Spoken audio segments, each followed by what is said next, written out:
Hello? Oh, it works. Thank you.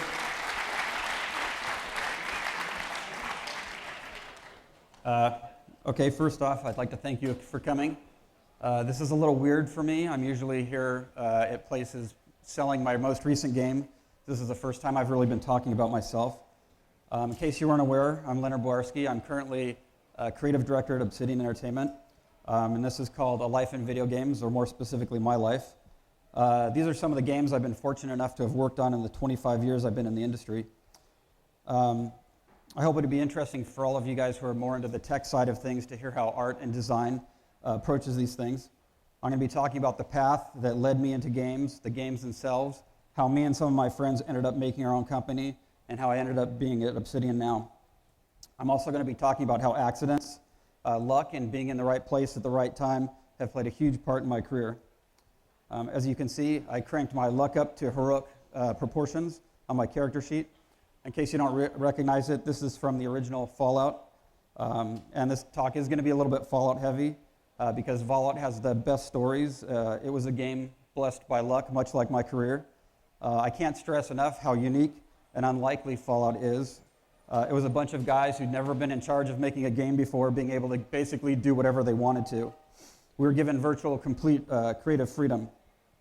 I'm also going to touch on some of the technical challenges that we had to deal with that are quaint and archaic today that you'll never have to face, but also some things that won't change, and some of the things I've learned mostly the hard way. I'll take some questions at the end if any of you are still around by then. I tried to use my art in the presentation as much as possible, and I'll try to remember to point out when it's somebody else's. So let's start at the very beginning. For some reason, when I was 6 years old, I woke up in the middle of the night and drew these. In case you can't tell, that's Charlie Brown and Snoopy. I was very proud of them. So proud, in fact, that I decided on the spot that I was going to be an artist, and no one was ever able to dissuade me from that. And many people tried. So I eventually made my way to college. This was supposed to be a Swatch ad. You guys are probably too young to remember. In the 80s, Swatch was a very popular brand of watch. Swatch was supposed to be the sound effect of that guy being punched. But this was back in the Stone Age before Photoshop. I would have had to hand letter it or send it to a typesetter to get it made, and I didn't have the money for that. I spent way too long in 2 different colleges getting 2 different degrees because one just wasn't enough for me, I guess. I also studied quite a bit of philosophy, which actually turns out to be very helpful when you're world building. These are my only 2 real professional paying jobs. These guys on there who are blindfolded were kicked out of the band after I finished the painting, and the other guys said they wanted their faces covered. So I didn't want to ruin the painting, and once again, no Photoshop. So I had to take a big giant piece of clear plastic and paint those blindfolds on them, and then they had to shoot the film for the CD cover through that plastic. Another thing that's kind of humorous is that guy on the right-hand side with the long blonde hair is now a high school principal. This is first, but definitely not my last time that my failure to find work as a freelance illustrator really helped my career. I finally got a job at Buena Vista Software when I realized that my professional illustration career wasn't panning out, and I thought I'd like to eat. I didn't know how to use a PC at the time, but fortunately the art director who was working there told me he could teach me how to use a computer in 3 days, but he didn't have time to teach me how to be an artist, which was very fortunate because just even a few years later, as we'll see, that wasn't enough.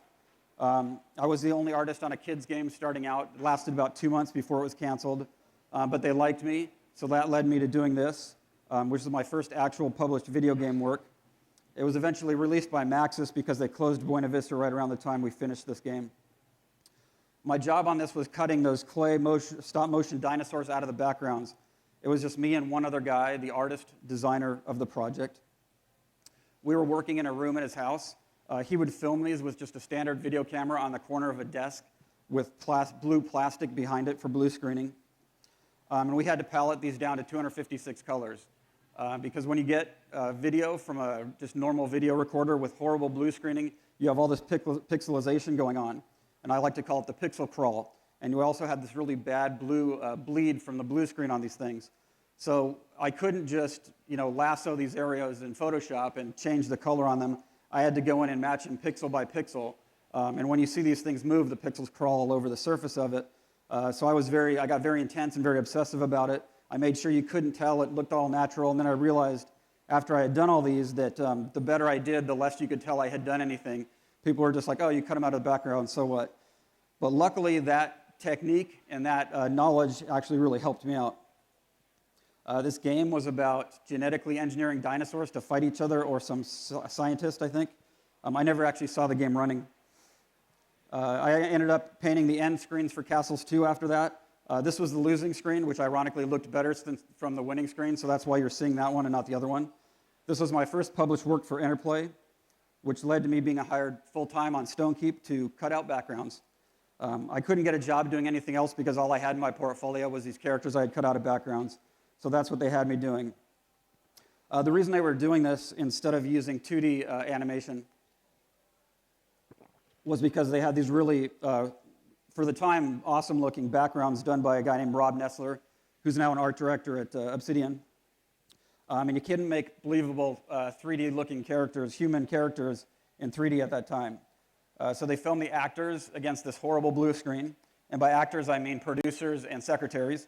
And they really didn't know what they were doing. The first batch of them, they actually filmed in the parking lot in natural light, which if anybody you know anything about that, that was probably the worst idea, which was lucky for me because then they needed somebody to go in and touch up the pixel crawl and cut them out of the backgrounds. I also got to do little things like do the eyes on that skull down there and a lot of those little icons on the right-hand side. But it was a bit frustrating as, I really wanted to kind of stretch my artistic muscles. So I finally finished cutting all these characters out of the backgrounds, and I'm like, great, I finally get to do some real art. And they came to me, and they're like, well, we kind of had you do it wrong. You're going to have to start over and do all the characters over again. So at that time, I kind of lost it. I really couldn't take it. I guess this actually fits my psychological state at the mind, but I didn't realize it. So I went home at night after work, and I started a new portfolio, trying to get sample book covers going. This is my horror book sample. I did about 4 different kinds, all told. This is my daughter. Her name is Corey Ray. She's 4 years old, and this was how she would look at us when she was in trouble. I can't believe it from looking at this, but she was much more malevolent looking than that at the time. This actually went nowhere. This was the second time not being able to find illustration work helped my career. Because Interplay had bought these. These are Indigo 2 machines. They're SGIs, Silicon Graphics machines. And they were running Power Animator, which was a precursor to Maya. Because Maya had to run on Unix machines, it couldn't run on PCs. They paid $24,000 for each of these machines in 1992 money, and $36,000 to put Power Animator on each of them. But they forgot one very important thing. They forgot to find out how much people who knew how to use this software made. And the answer is it was way more than anybody was paying artists in the game industry at the time. So these were just sitting in an office, and I'm really frustrated, so I'd go in after work, and I'd teach myself how to do 3D art, which was no mean feat because I had no understanding of what 3D art was all about. I had no internet, obviously. So it was just me by myself all night long in a room with a manual. I'd work 8 hours all day, then spend another 4 to 6 hours at night teaching myself how to do 3D art. And then this is the first 3D art I ever did, the little guy, not the backgrounds. He's very mushy and organic, which is exactly what you don't want to do the first time you're doing 3D art. It's much easier to make solid, hard-edged objects. I did everything with him because he's kind of a proof of concept that I could do it. I designed him, I modeled him, I textured and animated him. I was really flying by the seat of my pants. I had no idea what I was doing, and to get this to work in the first place, I actually had to go in and do a lot of touch-up by hand. But as we all know by now, I was really good at pixel art. I did about 3 or 4 characters and a lot of 3D props. The characters and objects were all sprites. For those of you who don't know what that is, sprites are 2D flat pictures. They look like they're 3-dimensional because we rendered them in a 3D program. But they're just as flat as if we had drawn them by hand. So what we would have to do is we'd render every rotation and every frame of action, and then the engine would just play them in sequence. There was no actual animating or calculating of 3D space or collision or anything like that going on. And the character I just showed you, each of his tentacles was actually considered a different creature by the engine. You had to kill each one of them before you could kill him. So what it would do is I would render out the basic body, and then I would render out all the tentacles separately and place them on top of him. At the end of Stonekeep, I was promoted to lead artist, which I found out when I saw the credits for the game. No one bothered to tell me. But that led me to working with Tim Kaine. Another lucky thing that happened, I forgot to mention, was that the art director who I was working with on Stonekeep was a fantastic art director. He probably would have been the lead on Tim's game, except for he quit. and that left me the last guy standing pretty much. So I met Tim while he was running GURPS campaigns after work. GURPS is a paper and pencil role-playing system. It stands for Generic Universal Role-Playing System. He was an awesome GM, which I believe gave him his great design sense. And before Interplay had gotten the Dungeons & Dragons license, Tim had convinced them to make a GURPS game. He started work on it alone and worked on it for about 6 months by himself on the engine. And then he got Jason Anderson, straight out of Toys R Us management. In case you guys aren't familiar with the Toys R Us brand, it's a toy store, obviously. This was very lucky because he ended up being the bridge between tech and art. I had no idea how a lot of this worked. Jason was very technically minded as well as being a really good artist. And again, this was an incredible stroke of luck because he was not hired for this talent. He was hired because he was a good artist. And then after him and Tim had worked on the game for a little while, Tim sent an email out to the whole company. And he told anyone who wanted to come after work to design a brand new game from the ground up. It could be anything we wanted, and he'd give us free pizza to show up. And I showed up expecting a room full of people, and there was only 6 of us. I have no idea to this day why you would not show up to a room where someone said you could design your own video game. So in these meetings, between the 6 of us, we designed basically what the whole gist and framework of this game was going to be. And this is eventually what we came up with. Tim has a really great GDC talk about the nuts and bolts of developing this, including the fact that it was originally meant to be this crazy and impossible to make time travel story. My version is a much less of a top-down overview and much more what I was involved with personally. The most important thing we came up in those meetings was that you had to be able to finish the game one of 3 ways. You had to be able to fight your way through it, talk your way through it, or steal your way through it. We were also committed to letting the player play how they wanted. That was very important to us. We wanted the players' choices that they made to really matter. And this is an approach to the games that all the games that me, Tim, and Jason ended up making together. We wanted a truly branching narrative. A branching narrative doesn't only mean multiple endings. It means multiple paths and multiple drama points along the way. So you're not only making one perfectly crafted story, you're making a hopefully perfectly crafted story with all these different branches and all these different things that can happen in it, and each of them needs to theoretically be as significant as any other path you took. This is something that you don't have to do in any other kind of storytelling. And unlike some of the other tech challenges I've been talking about and will be talking about, this is not going to change until computers have true AI and have enslaved us and made us their slaves. I was assigned to the game as a lead at the time. It was just me and Jason. But I decided since I had been promoted to lead artist without being told, I would just promote myself to art director, which no one ever said I couldn't. Jason and I were really big on the fact that we didn't want it to be a fantasy game because it seemed to us that every RPG was a fantasy game. And we were really big into the Road Warrior, or as the rest of the world knew it, Mad Max 2 at the time. So we convinced everyone to make it a post-apocalyptic game. And Brian Fargo, who was Interplay's owner, really wanted to make it Wasteland 2 after he found out we were doing a post-apocalyptic game. The original Wasteland, for those of you not familiar with it, was a 1980s hit for Interplay, but they were not the publishers of it. That was back when they were developers, so they didn't own the license.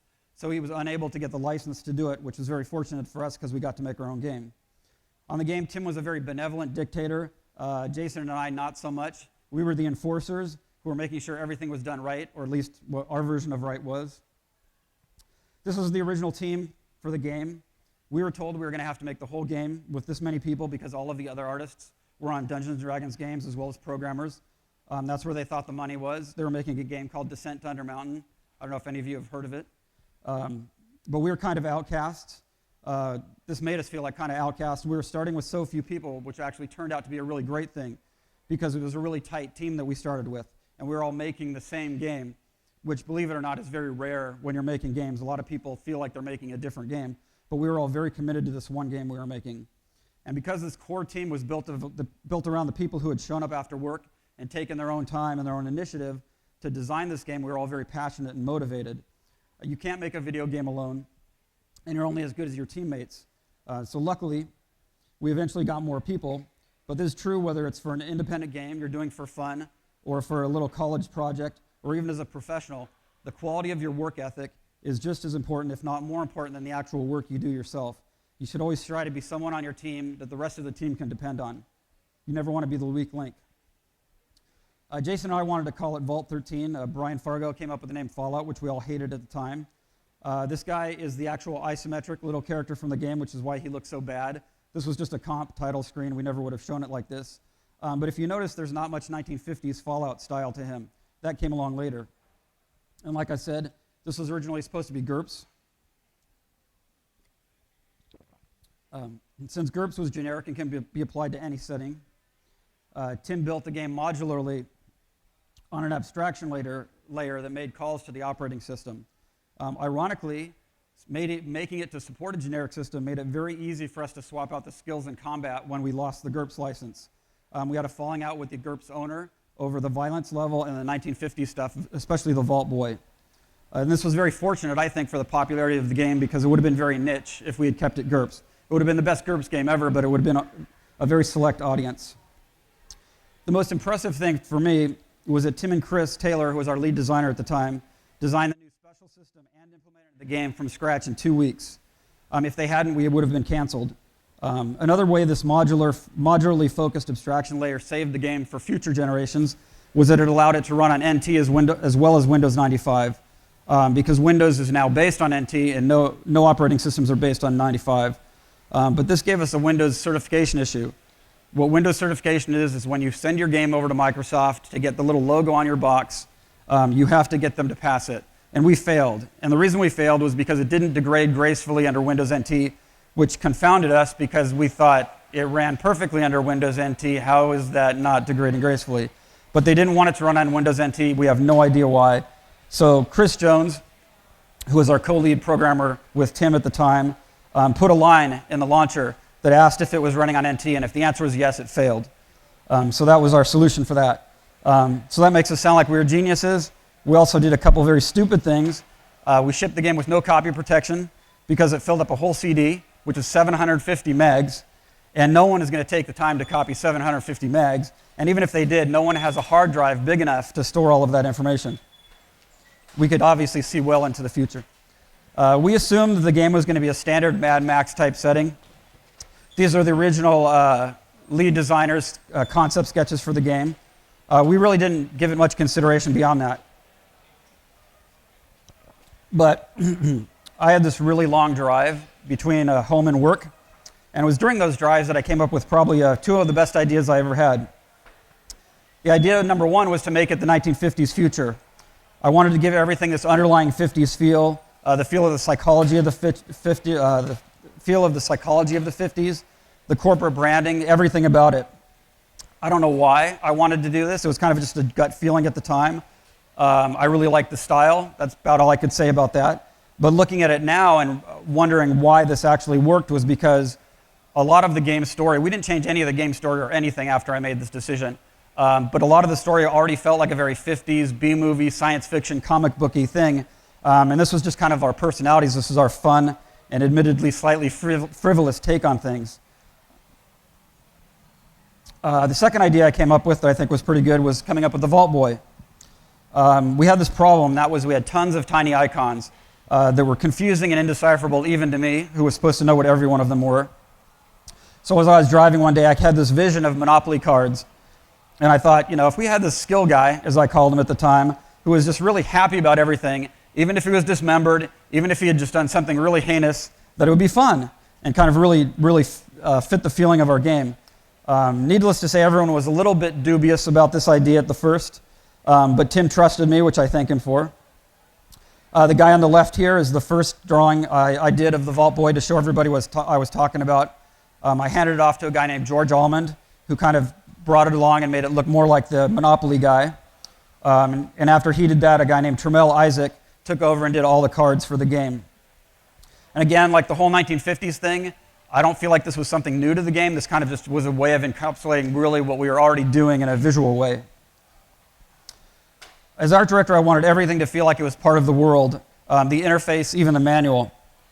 I had this thing that I called them found objects. I said everything had to feel like it was an object you could find in the world. I didn't like the 2D, gamey, flat interfaces that were in all the games at the time. It just kind of separated you from the game.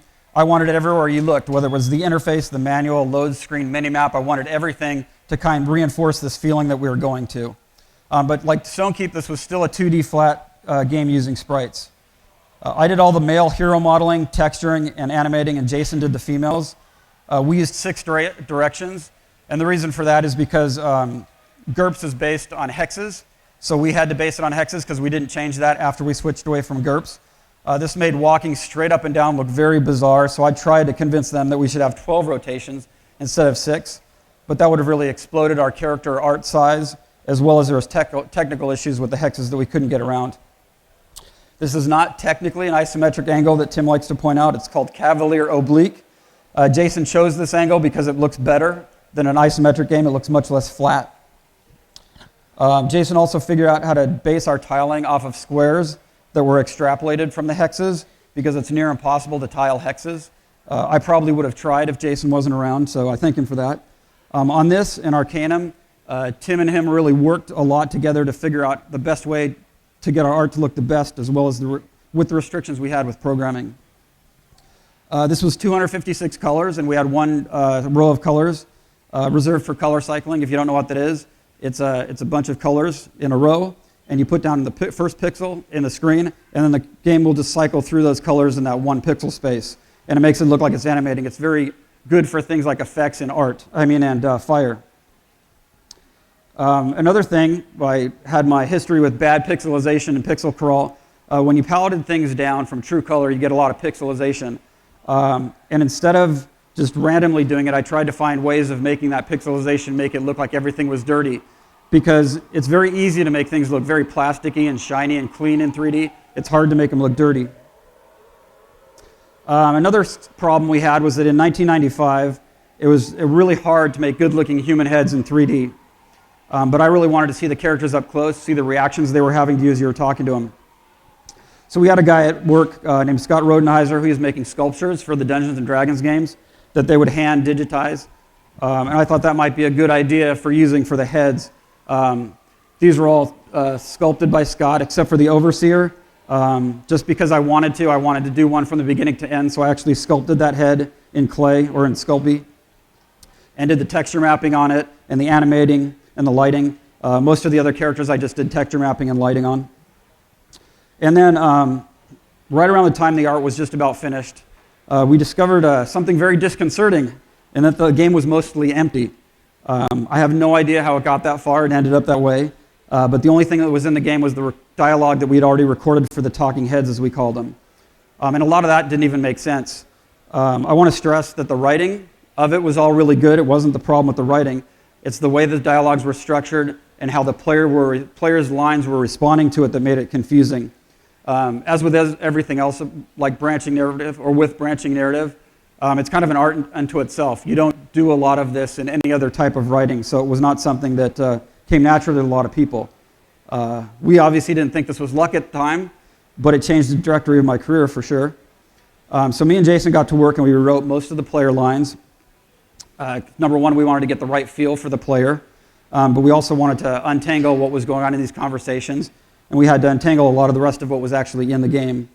One of the main things we wanted to do in your talk solution was that from the very beginning we wanted you to be able to talk the master into killing himself, but when I got the dialogue it really didn't make a lot of sense, the lines you had to pick to convince him to do that. So I used our new player lines and I restructured the dialogue so that it made sense, so you had some kind of logic to the choices you were making. Another very interesting thing, if you ever go back and play Fallout 1, that you'll notice is next to every character, just about every character that has a talking head and recorded dialogue, there's another character standing very close to them that does not have recorded dialogue who will tell you the real information that you're supposed to know, because that was another thing that was lacking from the recorded dialogue, was the actual information they were supposed to be giving you in a lot of cases. Just like the Vault Boy or the 1950s stuff, we didn't see this as us changing what was in the game or what the game should be. This was to us just realizing what we had pitched or what we had decided on in those early meetings. Jason and I also wrote a bunch of holotapes and side quests, and we fleshed out quests that had been designed but never were implemented. As you can see, we were dedicated to comically over-the-top violence. I think that guy on fire is a good example of color cycling. But what we had to do with these guys, I had to prove that it could be done. So for instance, that guy melting, none of that is procedural. I just took every part of his body and hand animated it melting. And then I would copy that to all the other characters. And again, the characters were just 2D flat sprites. The engine had no idea of 3D space. So I wanted Gizmo, the fat guy in the bottom corner, to sit at a desk. So that's the whole object. That is the character, is him and his desk. I believe he only had one death because of that. I had to hand blow out his chest and I'll put all that stuff in there. From the beginning, we all had a very unique and twisted sense of humor about the whole thing. But this was just a reflection of the personalities of the people on the team. And really, we just tried to make each other laugh constantly. Tim and I used to quote The Simpsons all the time, which really irritated Jason. So of course in here, you can't see it, but the brand of the television is Radiation King, which is the television that Homer Simpson used to watch when he was a little kid. And I put that in there simply because I knew when Tim watched this for the first time, he would laugh and Jason would be irritated.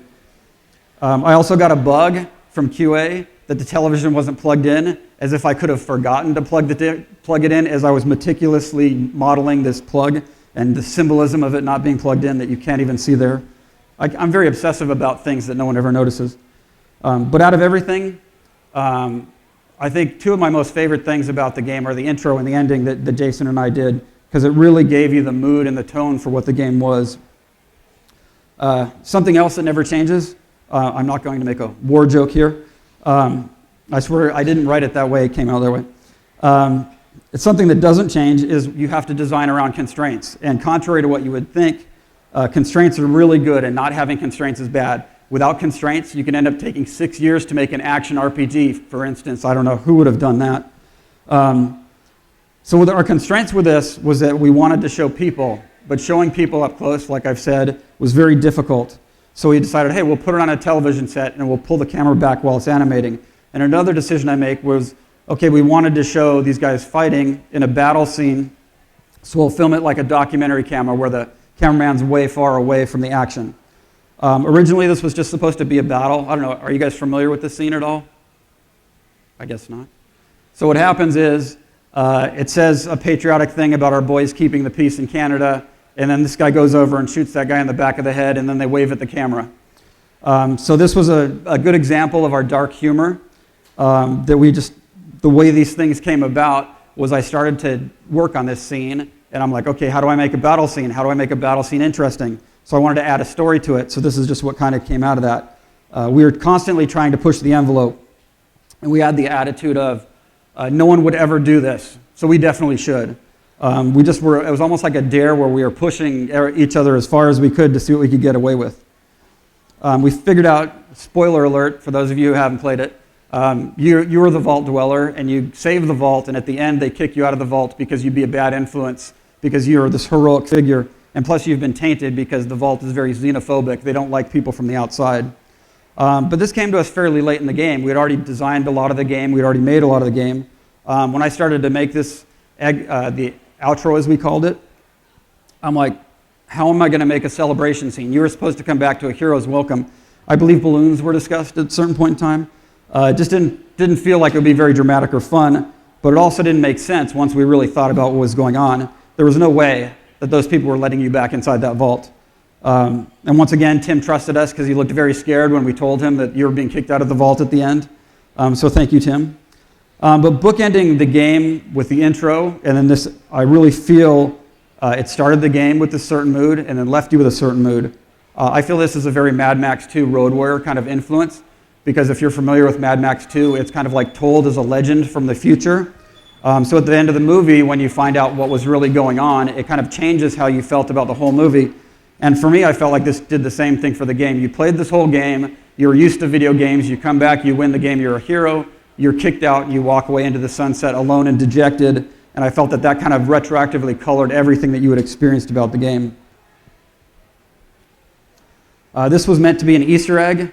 You can't really see it up there. It says number 2, because that was me being witty. This is a scene from our original design for Fallout 2. This was a renegade Brotherhood of Steel soldier coming upon you while you were being attacked by these creatures called lobotomites. However, the story was rejected. So this became a very obscure Easter egg because lobotomites didn't even make it into Fallout 2. I really never thought about it until I was putting this together, but players, I'm sure, were just like, what is this supposed to be? Because there was no reference to it. But like I said, lobotomites didn't make it in, but I was very happy when I played the New Vegas DLC Old World Blues, and there were my lobotomites. After the story was rejected, me, Tim, and Jason kind of hunkered down, and we came up with the new story for Fallout 2 in a day.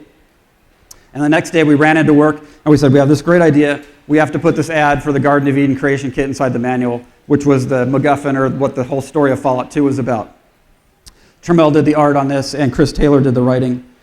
This was literally the last minute before it went to the publisher, so I think it had to go to the publishers that night. We also designed, me, Tim, and Jason, a lot of the additions and changes to the game for Fallout 2, such as how followers were going to work, because in Fallout 1 they were very hacked in. They were just scripted. They weren't coded at all. The other thing we came up with that I thought was really neat was that the vaults were experiments. That was never the intent in Fallout 1, but the vaults were all these experiments that the government was doing on people to kind of test for long-range space travel. And then this was the cover that I wanted to make I wanted to put onto Fallout 2. They used it for a loading screen, I believe. A guy named Gary Plattner did the background for it. But this is what I like to call our slide into marketing hell. For some bizarre reason, marketing came to us and they wanted us to put non-skippable ads on the game, on the CD, which would have meant that every time you started the game, you had to watch all of these ads. You could not skip them. Tim argued with them for a long time. They wouldn't budge. So Tim changed our JPEG compression so that it always looked like our game was too big to fit on the CD until the very last minute, and he changed our JPEG compression back, and we shipped it. Sorry, we didn't have room for the ads. Another thing they wanted to do was put in this tutorial at the beginning called the Temple of Trials, which was also unskippable. I have no idea what their fascination with unskippable content was, but we really didn't want to do that. We thought that this was, you're going to hopefully play this game several times, and it's a tedious slog through this thing. For us, it was just this holy temple where you went to get your blessed vault suit at the beginning of the game. So this kind of really hit home that there was just way too much focus on us now. A lot of Fallout 1, we were kind of just ignored in a corner, doing whatever we wanted to do, which was great. All of a sudden, they were paying attention to us. We didn't like that. We really realized that Fallout had been such a great experience that we didn't want it to go bad for us. We wanted to remember it as this great experience. And the other thing was that Interplay had this fantastic culture. From the very beginning when we started there, it was a great place to work. And that was kind of slipping away. So Jason, Tim, and I decided to leave and form our own company called Troika Games. And one of our main goals was to try to recreate that Interplay culture. One of the things we did not realize, though, was that as owners of a company, you do not get to partake in that culture. According to the employees who worked for us, they said we were very successful at it, so I'm proud of that. I would have liked to have experienced it myself. It took us about 5 months to land our first contract. We didn't find out till later this was extremely quick, especially for a brand new studio who hadn't really done anything before. A guy named Scott Lynch, who eventually went to work at Valve, was running Sierra at the time, and he personally signed us. He had a tremendous amount of faith in us, which leads us to Arcanum. This was designed during the 5 months we were looking for a contract. We really wanted to explore what would happen if an industrial revolution came to a fantasy world with the prejudices, clash issues, everything else that happened in our world with an industrial revolution. A lot of fantasy worlds to us felt like they were stuck in the 14th century. We did not understand why that had to be that way. They also felt kind of shallow. Characters in those worlds were kind of based on what they did. They didn't feel like real human beings to us. And we wanted to really explore what would happen to a world if you had magic and technology clashing. What would the political realities would be of that? How would people, or the people in the world, act like real people even if they did happen to be elves and dwarves? I personally did all the portraits in the game, but when you do all the portraits, about half the animations, character modeling, and texturing, and write a good portion of the game, a couple bad ones might slip in. So these are some of the ones I actually like. I used my friends, co-workers, and Civil War photos as reference for these. Tim and Chris Jones, who came over with us, made awesome tools for us. Tim is a programmer who thinks like a designer, which is the best thing you can have on a team. Chad Moore was the other main writer on the game with me. And Tim knew that we had never scripted anything in our game. This is a picture of our scripting system that Tim built for us. It was all with drop-down menus. We didn't have to type anything. It was impossible to make syntax errors. It was really easy to use. It literally allowed me and Chad to script the whole game, even though we had never done anything like that before. He gave us so many options and so much freedom to do whatever we want with this, we totally made him regret it. And if any of you becomes a game programmer, or I guess a programmer of any kind, The best advice I could give you is that if a designer or an artist comes to you and tells you what they want to do, they're probably going to tell you how they think it should be done. And what you should do is find out what they want to do and why they want to do it and give them better solutions. Because a lot of times what artists and designers think is really hard is easy and vice versa. I can't count the number of times that I went to Tim with an idea and he gave me back a better version of it that I could do way more with, and it was easier for him to code. I think that's the overall theme of Arcanum, actually. From a development standpoint, it's really important to have great tools. Having these tools was what allowed us to make this game with so few people compared to Fallout. Another great tool is our world editor. Once again, this is not rocket science anymore, but at the time it was just completely amazing to us. This is a grass field. If I put one tile of deep water in the middle of that, it would automatically transition from deep water to shallow water to sand to dirt and then to grass. So you could just paint this in. You didn't have to place them all by hand. In Fallout, it was really difficult to do these things. Like building buildings was a time-consuming process. We had one guy who was committed to doing it the whole game. That was his job. Tim always liked to joke we replaced him with a button. What you had to do is go top down and just drag out a rectangle and you had a house. If you dragged out another rectangle intersecting it, it would automatically just drop the intersecting walls and you could just start dropping down interior walls, do whatever you want. It was really easy. Once again, me and Chad and Jason and a couple other people made all of the maps for the game. It really was that easy. When you put down walls, they'd automatically have doors and windows in them that you could cycle through or delete them or add. Really easy tool to use. The problem with that is, and this is true in Fallout too, but when Arcanum came out, it was already looking very dated because it makes everything look very square and flat. And you have very limited lighting options. Everything looks like it's laid out on a grid and it's very obvious. We revised this process for Temple of Elemental Evil, where we switched to fully rendered backgrounds, but that really cost us the ability to move quickly. This system, as well as the fact that most of it was text-based, not dialogue, recorded dialogue-based, allowed us to move really quickly and implement any crazy idea we came up with. We paid a lot of attention to not only the main story arc, but silly little side quests we put in. This quest was, you were told to cover yourself in urine to disguise your scent as you hunted the dreaded Vorpal bunny that could change into a monster. Of course, when you capture the Vorpal bunny and bring it to a researcher, he's just like, no, this is just a rabbit. I don't know why you did this. And then, of course, if you did this quest, when you run into it later in the game, it actually does turn into this monster you have to fight. In this game, we used 8 rotations instead of 6 because we did not start out with GURPS, so we based everything on square tiles. One of the ways we used to combat this square flatness was what we used to call facades, and what all that was we'd render out a full picture and then just cut it into tiles. It didn't have to tile with anything else, but you can see how flat it obviously is, but you put that in the game, it looks like this 3D object. And all these tiles were automatically blocked. We didn't have to do that by hand. And now we come to the magic of G:. This is one of the best things that Tim ever came up with. He had to convince us to use it. G stands for greeting. When you would put this at the beginning of a dialogue, it would automatically grab a generic greeting from a list based on the reaction of the NPC to your character.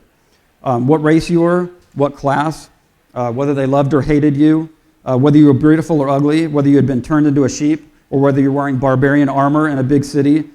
This alone made the game feel extremely reactive without us having to do a lot of extra scripting. And besides the initial class reaction matrix we built, it was very easy to extend it to include things like if you happened to run around Tarrant in your underwear for a quest, or for whatever reason you decided to cover yourself in urine, NPCs would react to this and comment on it. And our goal, as always, was to allow the player to do anything they want, as well as let them know that the game was reacting to it. Another way we did this was through newspapers. They would report on things you had done and choices you had made. And this was a quick and easy way for us to kind of reinforce that all those choices and the things that you were doing were affecting the world. These had just awesome formatting and font options. All of this was done through a text file. I don't know how amazing it was for anybody else, but this was revolutionary to us at the time. We would have had to, previous to this, we would have had to create the art and do different art for every newspaper we were doing, but this was all just done by text files. We really were committed to letting you play however you want. One of the things that we did that we were very adamant about at the time was letting you kill everybody in the game There was one character you couldn't kill in the game, but she was a ghost, so we felt that that wasn't cheating. I don't know if it was the first, but it was definitely one of the first games where you could literally kill everybody in the game and play the whole main story arc from start to finish. You could walk into a room, kill the quest giver before he even opened his mouth, and you'd be able to find somewhere in his room the information you needed. To us, this was the ultimate in letting the player do what he wanted to do. This is about, like I said, we really wanted to deal with class and oppression and racism. So the orcs were basically your oppressed underclass in this game. And so they took over, they were striking and they took over a factory. And of course, we gave you all the normal ways to solve the quest. You could talk them out of it. You could go in there and kill them. One of my favorite ways was you could go in there, and if you were a talking character with a very high charisma and persuasion, you could convince them to go on a murderous rampage throughout the whole city, which basically made the city unusable for the whole rest of the game, which was a big deal because that was the biggest city in the game. But we were crazily committed to letting you do whatever you wanted.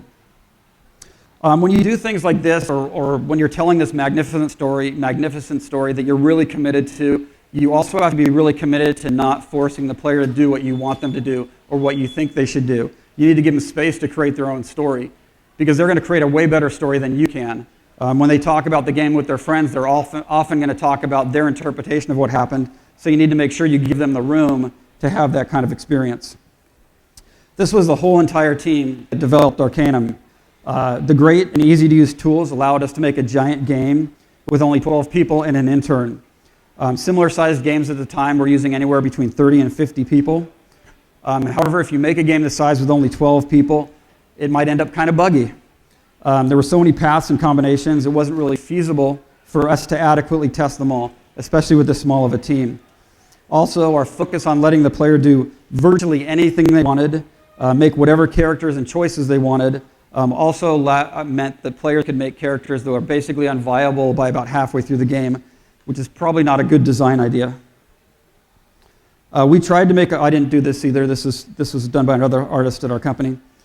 We tried to make a full 3D sequel to it called Journey to the Center of Arcanum, but that fell through, as did a hardcore isometric RPG based on Lord of the Rings, because who would want a hardcore RPG based on Lord of the Rings? After that, we had only 2 weeks to make payroll, which, if you know anything about the game industry, is a virtual impossibility. So I called Scott Lynch, who was at Valve at this time. Thank you, Scott. And he hooked us up with Activision to make a role-playing game using the Half-Life 2 source engine and the Vampire license, which Activision had at the time. Side note here, the main lesson to take away from this, never ever develop a game with a third-party unfinished engine. We knew that at the time, but we had no choice. Like I said, we had 2 weeks. So we were able to make payroll, never missed a payroll. The reason I have this up here is during this time, I negotiated the contract for Temple. That was pretty much all I did on that. That was the fun of being a CEO of your own company. It wasn't something we fought over. It was something we fought not to be, and I drew the short straw, so I had to do things like negotiate contracts. I'm only going to be giving kind of like a top-level overview of Vampire and Diablo. You guys can ask me questions about any of that stuff later. I just got a lot to get through. Vampire was our first full 3D game. I didn't do this piece either. It was a very difficult project, to say the least. I had to act like a grown-up, which sucked. I had to run the project and run interference with the publisher. I mentioned before how the engine was unfinished. Valve was understandably continually changing the engine so that it would work really well for Half-Life 2, be the best engine they had for Half-Life 2. But as you can imagine, the needs for a Half-Life 2 type shooter and an RPG are very different. That, along with Valve's pace of production, which was very relatively unhurried and unconcerned about time and budget, at least as far as we were concerned, or compared to us, led to no end of issues between us and our publisher. I will repeat that. The fact that they kept changing their engine and we couldn't move faster than them led to issues between us and the publisher, not between the publisher and Valve, because that's the way things work. We were the low man on the totem pole, so they would call us up and complain to us about how the engine wasn't finished. So eventually this made us split the engine off from Valve's, which was also not the best idea. We finished it ourselves. Besides being a barrier between the publisher and the team, I also did some writing, a lot of editing, and I wrote the main story arc with Jason and Chad. I didn't end up doing any modeling or animating. I just did concept art and texture mapping as far as art went. We were still trying to evoke our core values of letting the players play however they want with branching dialogue and choices. We really wanted the different vampire clans to all feel different when you played them. We really wanted to nail the mood and tone of the vampire setting, which was an established world that a lot of people were fans of. Jason was really the one who was responsible for us getting that right. What we did was we started out by digging into what made these characters human, even though they were vampires, much like we did with Arcanum and Fantasy. We switched over to TV news broadcasts from Arcanum newspapers, but they filled the same purpose or the same function. They commented on and reacted to your actions. And even though the game had a lot of our type of reactivity and multiple paths, I really feel the second half suffers from not a lot of that, especially the boss battles focused way too much on combat. Jason worked with a guy named Rick Schaefer, who we hired from out of house as a sound guy, and they really nailed the music and sound to create this great mood. Margaret Schaefer, Rick's wife, did genius work voice directing and getting us top-notch actors, sometimes for much less than they usually charge people. But even this, due to our limited budget, wasn't enough. So we decided to supplement that with the team doing voices. Some of them turned out really good, some of them not so great. Even with all that, I think that one of the reasons people like this game so much was because it had really excellent voice acting. I personally get the prize for the worst voice acting, and I'm not going to tell you which character it was because it's extremely embarrassing. But I also got to play a conspiracy theorist who rants on call-in radio talk shows, so that was kind of fun and not half bad. This was the Ocean House level. I think it's the best level, one of the best levels in the game. It was all about atmosphere. It was a haunted house. Was not about dialogue, was not about the normal things you see in an RPG. But the problem was it really wasn't working. We wanted to evoke a mood and a feeling of unease and horror throughout the whole thing, using things like newspapers and children's drawings and scripted events as opposed to dialogue. No one could get this right. We worked on it for months and months and months, and then finally Jason took it and locked himself in his office for a few days and really knocked it out of the park. He made it work, he scripted it, he really nailed the pacing. People often, besides me, say that this is a really good example of level design, and I just don't feel like Jason gets enough credit for that, so I wanted to call him out. Whoops, skipped a slide there. In Fallout and Arcanum, if you lowered your intelligence too much, you got dumb dialogue choices, which means you're barely intelligible, which again, another way that we wanted you to be able to play the game. In Vampire, Malkavians were crazy, so they were Vampire's version of it. So they did things like argue with stop signs. And newscasters on TV, which unlike the stop signs, the newscasters on TV would argue back. The Nosferatu also had a distinctly different path through the game. They couldn't let themselves be seen by humans without violating the masquerade, which was this thing of not letting people know, human beings know, that vampires exist. So they had to use the sewers and find back entrances. A few weeks before we shipped the game, we found a bug. Well, we didn't find it. QA found a bug where the Nosferatu couldn't finish the game.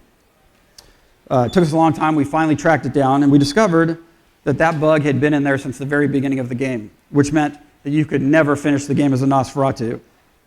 And it turns out QA had not been playing the game as Nosferatu. I have no idea why, but these are the kind of things you run into when you're making video games. Despite all this, I believe we made at least half of a great game.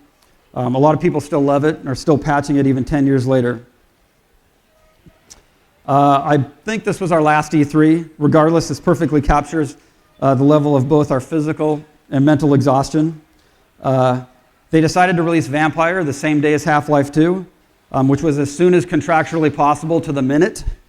I'm not a businessman, obviously, but I don't think that's a good idea. We couldn't get any new contracts, so we decided to close while we still had enough money to pay off all of our employees, pay them for their vacations, and even give some of them bonuses. Because it was always very important to us to be good employers as well as teammates. And we feel very proud that we were able to do that. And we closed on February 1st of 2005. I took some time off, which turned into about a year. Me, Tim, and Chris Taylor met with Brian Fargo, and we did a pitch doc initial design for Wasteland 2. He'd never given up trying to make that game, but he couldn't find a publisher to fund it. Years later, when he eventually got it funded through Kickstarter, he asked to use the early version of this piece that I had done. It was kind of just a real quick sketch, but I didn't think it was good enough, so I repainted it for him. This is based off another sketch that I did for a Wasteland 2 doc. I like to call this Buddy's Revenge. And this is Buddy plotting his revenge. A day short of the year from the closing of Troika, I started at Blizzard on D3 on January 31st of 2006. This was lucky again. Just when I really started to look for a job, they called me. I had given them my resume about 6 months before, and I had heard nothing, and then they called me out of the blue. It was also lucky that people who I had worked with back in the Interplay days were working there now, and they could vouch for me. I think you can see a theme developing here. I didn't do any art on Diablo, so all the rest of the slides are going to be other people's art. In case you can't read it, which you definitely can't because it's off the top of the screen there, this article is titled The Tragedy of Leonard Boyarsky. And when people are spending time to write articles about the tragedy of your life, you know you've done something right. This was definitely a high point of my career.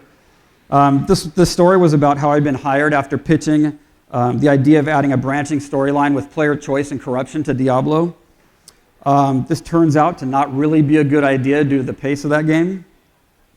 But we didn't realize it at the time, so we built this complex storyline with many moving parts, and we didn't revise it once we moved away from the slower gameplay. We also decided to remove side quests for similar gameplay issues or pacing issues.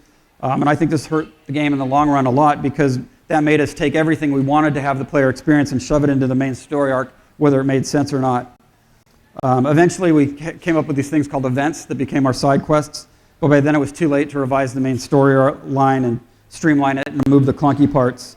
I still believe the basic story we were trying to tell was a good one, but our delivery left something to be desired.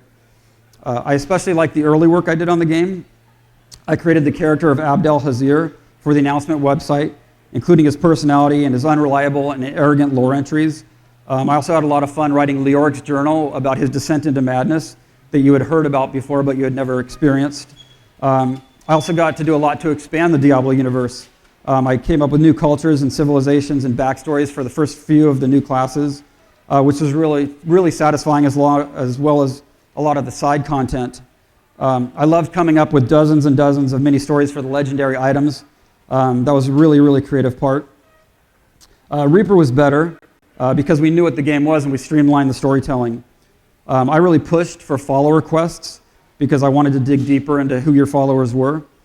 So we adapted our event system to handle them. This was really important because this meant we did not force players to experience them. Players could choose whether to have them or not, which kept them off the main story arc. And this was necessitated by the fact that we adapted our event system to do it. So once again, constraints are very important. More so here because this proved to the rest of the team that less could actually be more in a fast-paced RPG. Because most people ended up playing them, but we didn't have to force them, so it made people feel like they had a choice and they weren't being railroaded. Another thing I did on this project, as well as a couple other people, was starting to experiment with chained events, as I like to call them, which were, you could experience them in any random order, and depending on how you experienced them, they could change the meaning or the feeling you had about them. I wish we could have worked a lot more of that into the game. We were able to explore this further in 2 patches that we made right before I left. I felt we really finally distilled a way to combine effective nonlinear storytelling with the fast-paced gameplay. I think my favorite Diablo thing, though, was a very small thing, and that was the naming and writing the flavor text for the Legacy of Raycor set. If you recall, my daughter's name was Corey Ray. I think you can see where I'm going with this. She was getting married, and both her and her fiancé were very big Diablo players. I mean, I thought, what better present, or what better unique present, that something that they couldn't get from anybody else than to design their own legendary set of armor. The flavor text for this set of armor told the tale of the undying love affair between the very first female barbarian war master, named Raycor, and a warrior that she rescues from certain death who is named after her fiancé. But I really missed branching story and character choice, so I decided to leave Blizzard after 10 years and work at Obsidian to make in-depth RPGs again. As an Obsidian creative director, I really get to merge art and story again, which I really missed. It's something I feel I do best when I'm working on both sides of that. And it's like coming home in a lot of ways. There's a lot of people there who are both from Interplay and Troika. But most importantly, I'm working with Tim to create another brand new IP, something we haven't done together since 2001. If I had to sum all this up as advice to you, I would tell you to crank your luck up to heroic levels. But barring that, I would say, more importantly, and this is true in any industry and life in general, always strive to do your job the best you can and be good to the people you work with, especially the people who work for you. Chris Jones is an Obsidian owner now. He was an employee of ours at Troika, and he was very instrumental in me coming over to Obsidian. And so I just want to say thank God I was very nice to him, and thank you all for listening to me drone on for so long.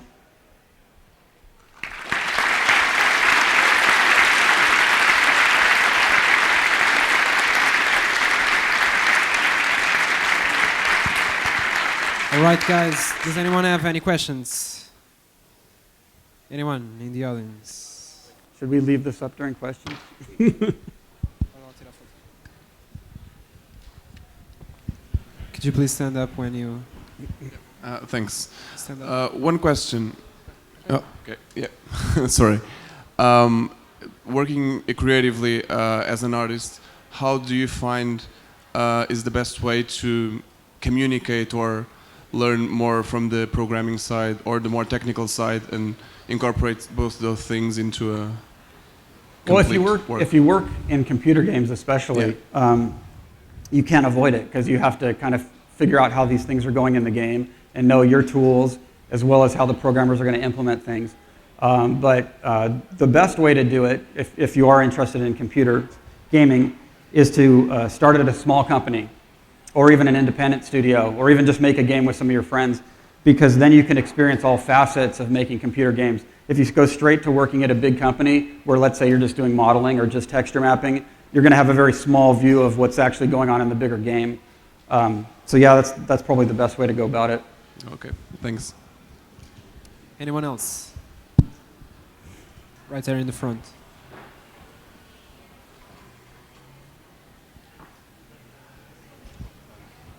Could you please stand up? Thank you, first of all.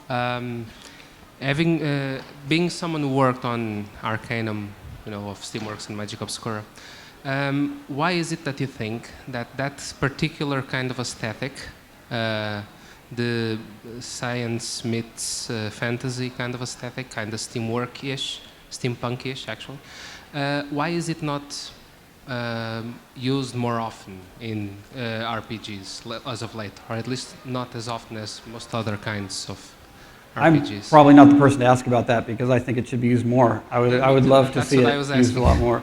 I think it's, in a lot of ways, people want stuff that they're familiar with. It was our way of doing a fantasy game kind of without doing a traditional fantasy game, and I think it's a safer bet to do a straight fantasy game, or at least people believe it's a safer bet.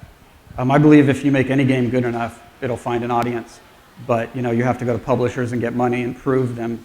So I think games cost so much money these days, especially AAA titles, that people want to kind of put it in a safer bet. So that's my best guess. Yeah, I guess. And secondly, really quick, as someone who backed both Pillars of Eternity and Deadfire, thank you. Is there something you can give us a sneak peek of Deadfire? What's it's coming along? I'm not working on that title at all, so I don't have. No, me and Tim are working on our own project. When you said new IP, you meant something else at Obsidian? Yes, something else totally different. Not yet revealed? Nope. Oh. And I cannot talk about it. Okay. So that's the next question. Okay. We have one more in the front. Yeah, hey, thank you for sharing your story about your career progression that more or less was tied to growth of the industry. Currently, with the industry more established, let's say, do you find it hard to help young people start their careers as a lead? Well, it's really hard because when I was working at Troika, we could help people out. We had interns, but we didn't have that big of a team. And then when I was at Blizzard, I really wasn't involved in a lot of hiring. There was some hiring we did. We had some interns, so I mentored them. And now on this project, we are hiring people, and I try to work with everybody that I can. I probably should do more of it and figure out ways to do more of it. But as you can see, I kind of took an unorthodox path through the gaming world. I think the best thing I can tell you is to get in there and get your feet wet and start making it. And it's in a lot of ways. It's easier today. I don't know about easier to get into the industry, but it's easier to learn the things you need to because you can get things like, for instance, the Neverwinter Nights tool set or even the Half-Life, or the GEC from the Fallout games. You can build your own games with these things with a lot of the assets already there to not only learn, but to prove and put that in your portfolio to show that you know how to do those things. All right. Anyone else?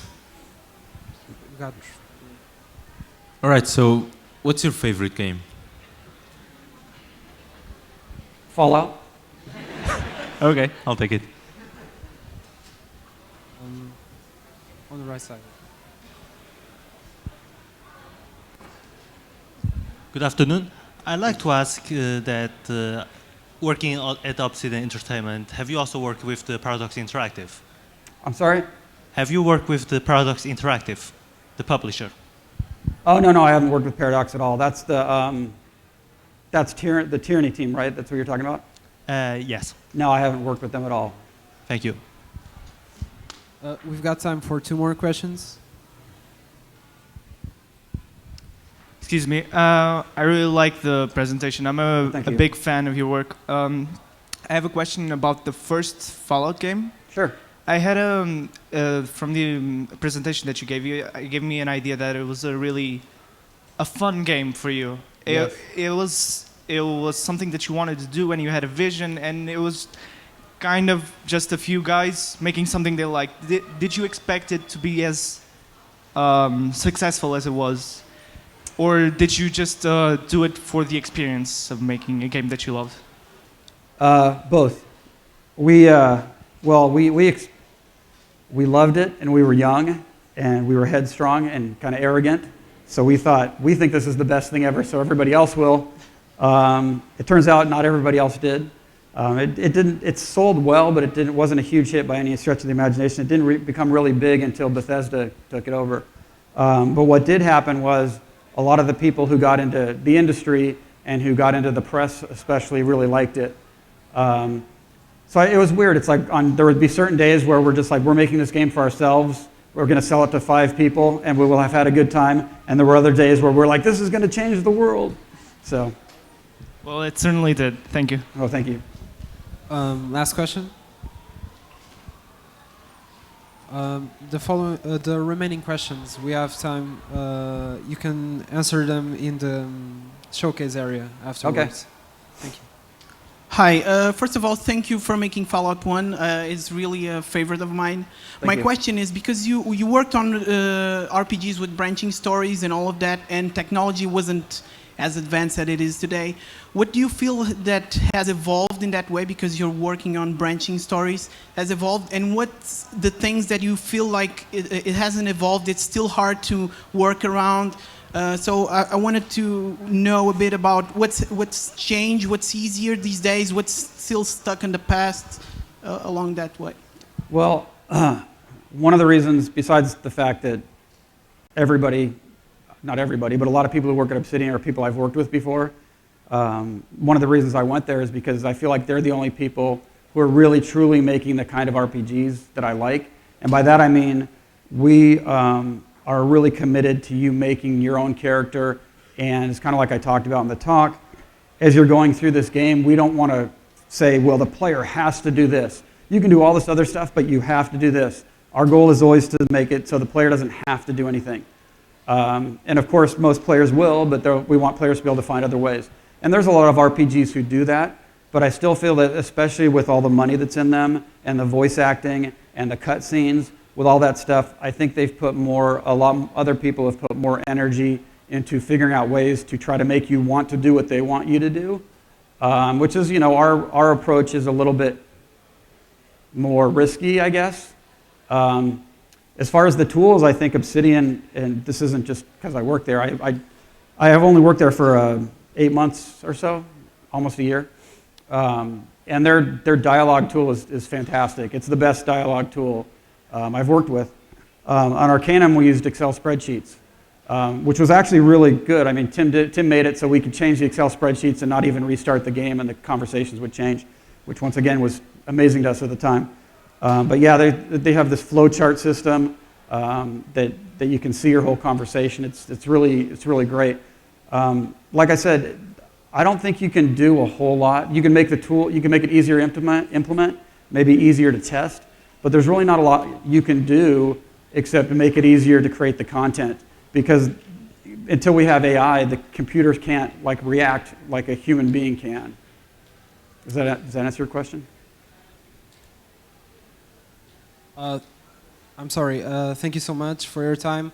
As I said before, if there are any questions left, I'm sure Leonard will love to talk to you in the showcase area. Thank you so much for your presentation. I hope you've enjoyed it as much as we did, and I think it really deserves a big round of applause.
Up as well.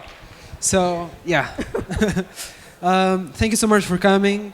Right now we have Chelsea here, Chelsea Howe. She's been developing games for the last 8 years, and she currently oversees the owls at the Alchemy Labs, right? So let's please welcome her with a big round of applause.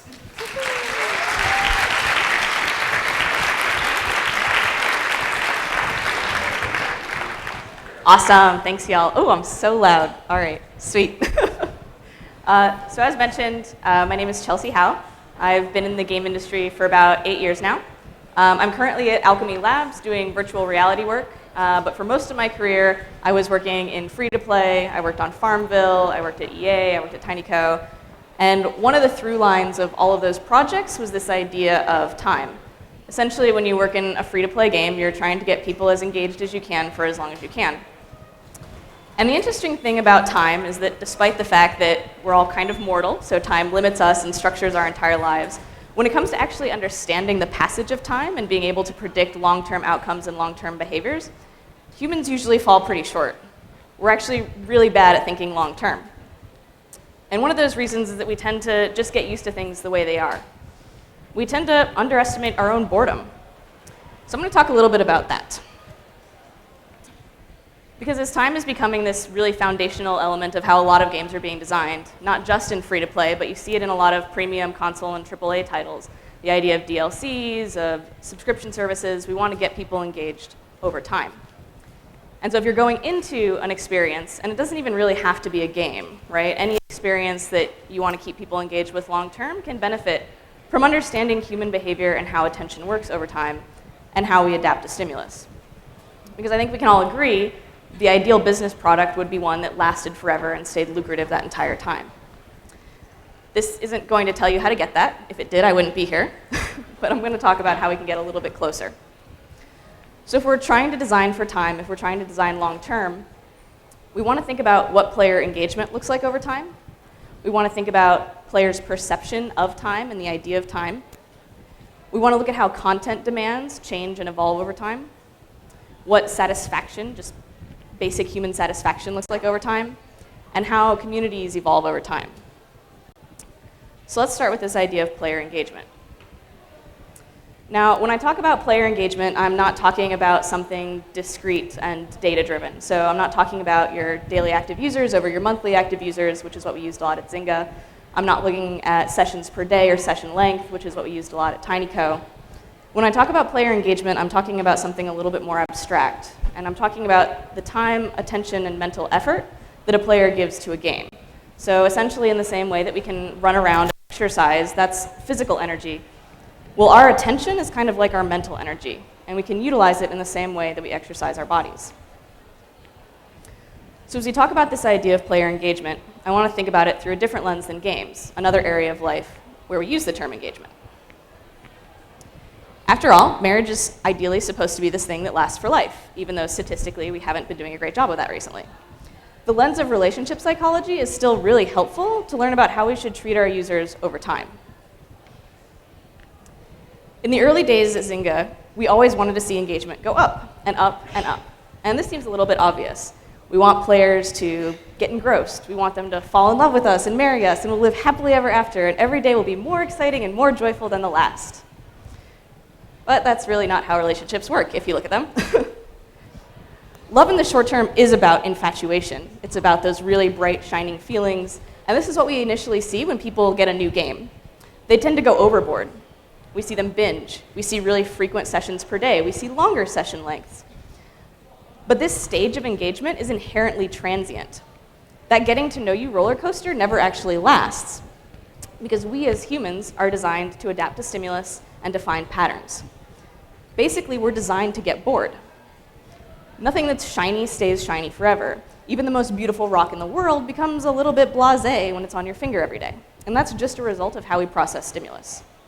Sorry, I move a lot. I'm seeing you guys all go like this, and I'm like, I should probably stop.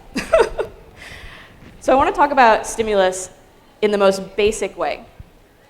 So essentially, we get a stimulus. Let's say we hear a siren. That spikes our attention. We usually evaluate that stimulus against our three basic needs. Can I eat it? Can it kill me? And can I have sex with it? No. And then once we've run it through those filters, our attention decreases. Usually when we hear a siren, our attention spikes. We look around to find the source. Am I in danger? And once we know the answer, our engagement decreases. And even if that siren never stopped going off, we would never hit that initial high that we hit the first time that we got that bit of engagement. We process it, and it goes down over time. Now, if we know that a stimulus is coming, we get the other half of this, which is this anticipation phase of engagement. This is why horror movies work, right? That jump scare frightens you for a fraction of a second. Like less than a second are you actually scared by that person screaming on stage or that monster. But in the minutes, even hours leading up to that jump scare, we're sitting like this, right? We're like, oh my gosh, it's coming, it's coming, it's coming.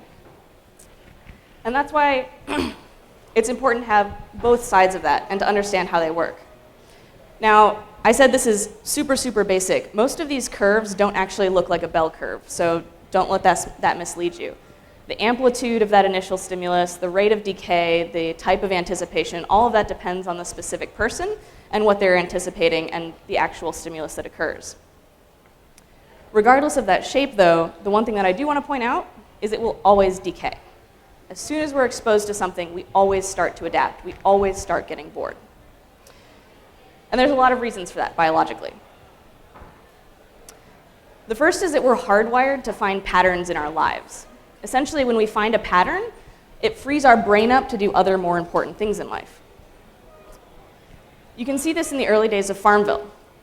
The first mechanic that we put out, called a buildable, was this nursery barn, and you needed different materials in order to build it.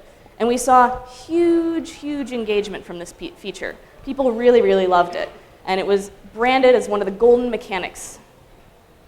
The interesting thing, though, was that over time, we put out another buildable, and it did well. It got people engaged, but not as engaged. And then we put out another one, and it got people kind of engaged. And then we kept on putting these out and putting these out. And every time, it decreased the spike that people got out of it. People had learned this pattern. They'd become used to it, and it was no longer interesting. The next way we adapt is that we chunk things. Now, the iconic example of this is a phone number.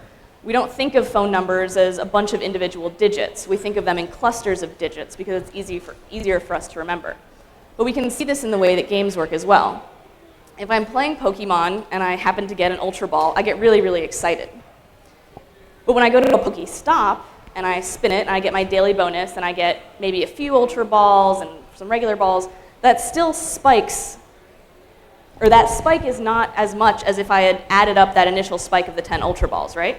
Because I've chunked this. I'm getting one spike that is just a Pokestop.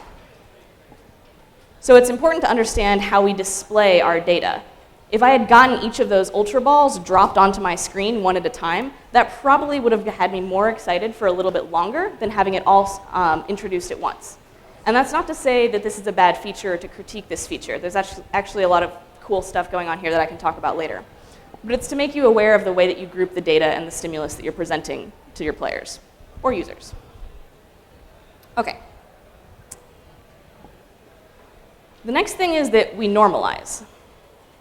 So what this means is that all of us are generally, in any given day, around our emotional baseline.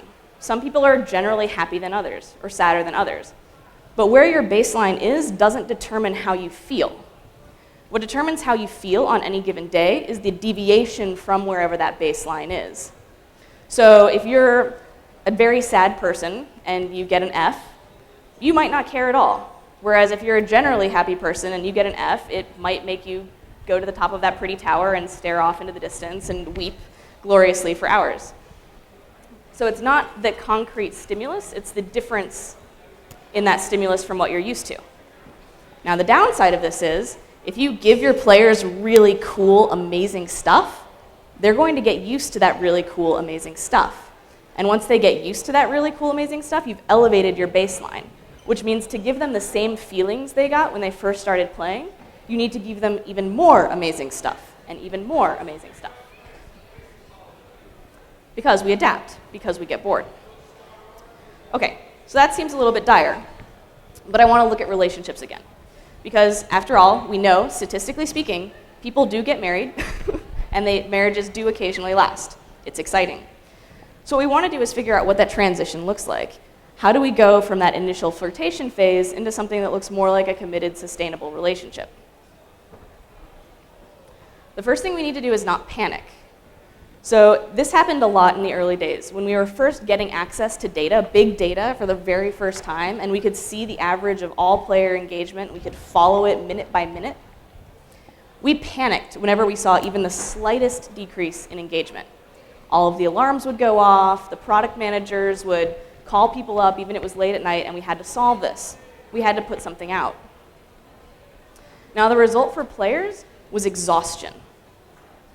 We wound up making our average players feel like they were missing out, and our highly engaged players kept on having to do more and more and more and more. It wasn't sustainable. We wound up with this very small group of hyper-engaged people who were constantly burning out, and the casual players had learned that they would never be able to do all the things that the payers would or that the highly engaged players would, so they were less incentivized to stay around long term. We wound up with this very classed community where high engagement or paying users were treated very differently than casual users, and it wound up not being enjoyable for either of them. So instead of constantly getting into this more streak, if you want long-term engagement, you have to get into cycles. You have to teach players to not just want more, but to know when they've done enough. We don't want to get this constant increase. We want to get undulating cycles because those are far more sustainable and far closer to what we see in actual long-term relationships. As much as we want them to stay engaged and have action, we also want them to be able to rest, right? If you get an 80-hour RPG, you're probably not going to play it all in one go. If you are, I applaud you and take care of yourself. But most people tend to have a little bit at a time. They'll finish a boss battle, they'll feel great, and beating that boss is their permission to leave and go do something else for a while. If we look at something like Facebook or Instagram or Twitter, all of these are designed to eliminate those rest periods. We scroll endlessly. There is always more content. They don't give us any opportunity to step back and go away. And that's why you see a lot of people wind up with pretty detrimental relationships to their social media, because it never lets them go. So let's look at some games that do this kind of well. Choices is one of my favorite narrative games. You can read whatever you want, but you only can read a chapter every few hours. In World of Warcraft, you can battle your pets whenever you want, but you get special bonuses on different days. And in something like Clash Royale, you can play and battle as much as you want, but the rewards, the chests that you get, you can only hold a limited amount of those. And all of these are different ways to say, hey, it's cool. You've gotten the major benefit of playing with me for now. Go do something else. And I want to talk specifically about this Clash Royale example, because I remember being in design meetings when Clash Royale first came out, and people's reactions were very negative. They actually looked at this mechanic and they said, I can't believe this. They're not even trying to hide it anymore. And I want to talk about why that's brilliant. Because another cornerstone of healthy relationships is trust and consent. So essentially, if you don't have consent with the person you're in a relationship with, you really can't trust them because you have no idea what they're going to do and whether or not you're going to enjoy it. And without trust, you really don't have a relationship, or the relationship that you have is not going to be a very healthy one. And I know this is a little bit heavy, but as people in an engagement economy, we try really hard to get engagement. We try really, really hard to get people's attention, and we don't always do it in the healthiest way.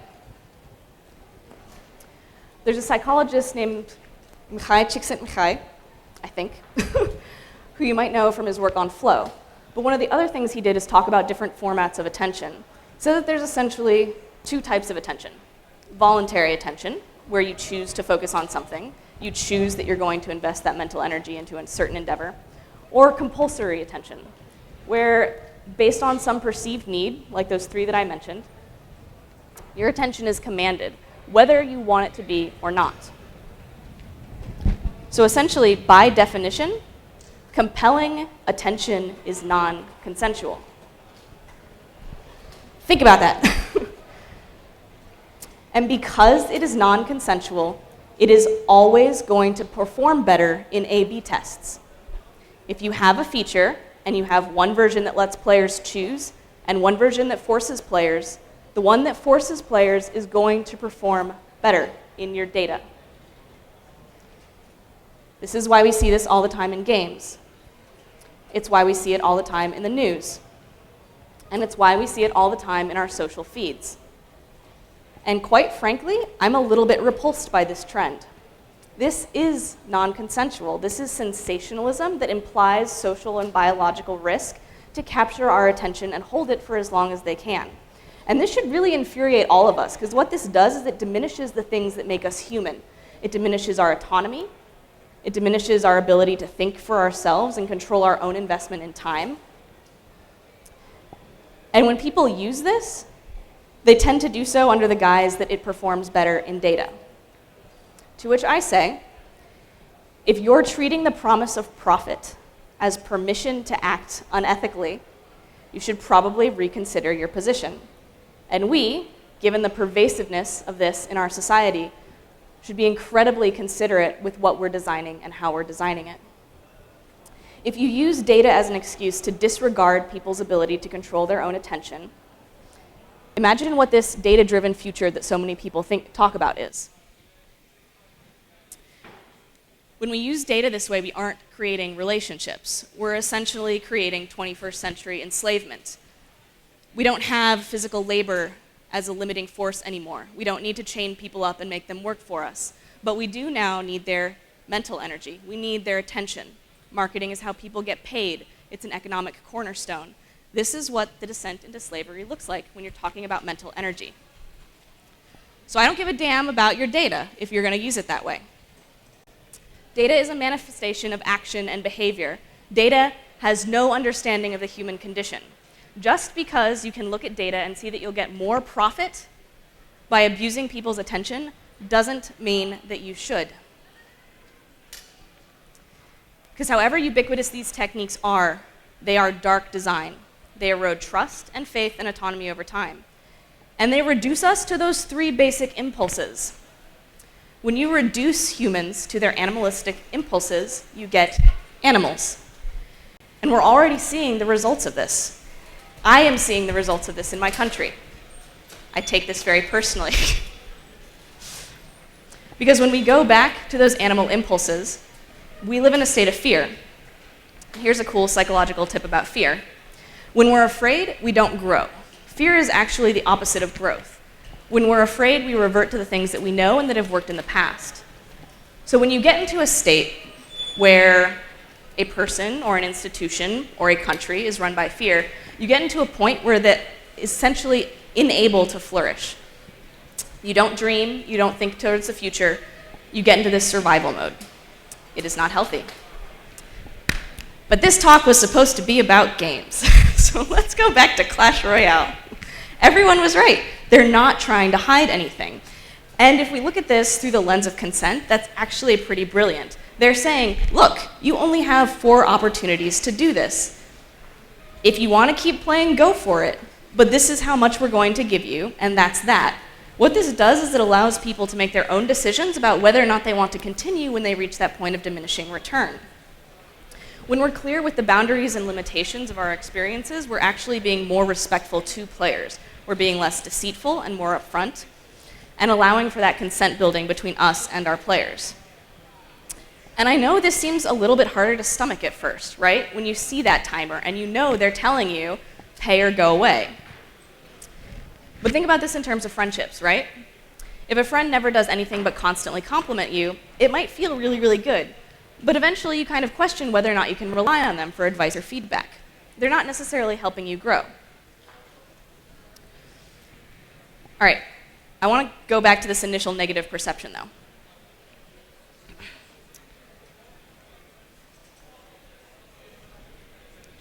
So fundamentally, the role of time in games is to pace the consumption of content.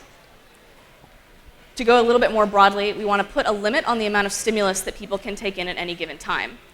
I'm going to use stimulus and content kind of interchangeably, right? So if I get a new Pokemon, that's a piece of content, but it's also a stimulus. So there's a little bit of difference between them. A stimulus can be music, it can be a message from a friend. But if I use those two words, they're relatively similar. So like any temporal art, like movies, like novels, pacing is really vital to a well-designed experience. High-level rare Pokemon makes catching a Pidgey not feel so bad. I ultimately know that it's going to wind up as XP candy, which I can use to get higher-level Pokemon, and so on and so forth. All right, so what do those longer rhythms look like? Here's some examples of ones that I've really enjoyed. In Summoner's War, there's a dungeon that has different rewards every day. What this means is that you can kind of schedule your engagement. If you really need water stones, you can go in on a Wednesday. If you really need lightning, you can go in on a Saturday. Hollywood University is a game about leveling up characters in order to access more story. But leveling up a character just one level can take up to 2 weeks as you get towards the elder game. In games like Ingress, there are badges that you can only get after 150 days of engagement. Whereas Neopets, which has been around for well over a decade, has some badges that take over a year to earn, annual events. And of course, the kind of ultimate example of this is something like EVE Online, which is an incredibly hardcore, massively multiplayer online game where you learn skills. And by most people's calculations, and the calculations are a little bit difficult because they're affected by a variety of statistics, learning all of the different skills in EVE Online would take between 18 and 25 years. 25 years is a really long time. And it's not something that I ever hear people talk about when they're designing free-to-play games. And I think that's kind of a mistake. Because when we plan for things, even if they're subtle things, even if there's something like a little badge with a rabbit on it that'll take a little bit longer to earn, we're priming people for this idea that they're investing in something that's a little bit more meaningful, that might last a little bit longer than they normally think about. The trend that we've seen in games is that people stay engaged for shorter and shorter and shorter periods of time. Essentially, games at this point are throwaways, right? We play them and we're done with them. We play them and we're done with them. And I'll talk a little bit later about why that's kind of a shame, and it's probably not the best on all of us emotionally. But I think fixing that starts by designing things that are meant to last a little bit longer. Okay, so in order for those badges and those skills to mean anything, we have to be able to anticipate them, which means that they need to be surfaced in a meaningful way. So just because you have a badge, if you don't tell anyone about it, they're not going to be able to get excited about it. That seems obvious. All right. Now I want to talk about patterns again. I mentioned that we pattern things, and then once we've formed a pattern, we don't pay attention really to the pattern as a whole. We just pay attention to the little things that are different about that pattern. So in the same way that that variety in a pattern attracts our attention, variability is something that helps us boost anticipation.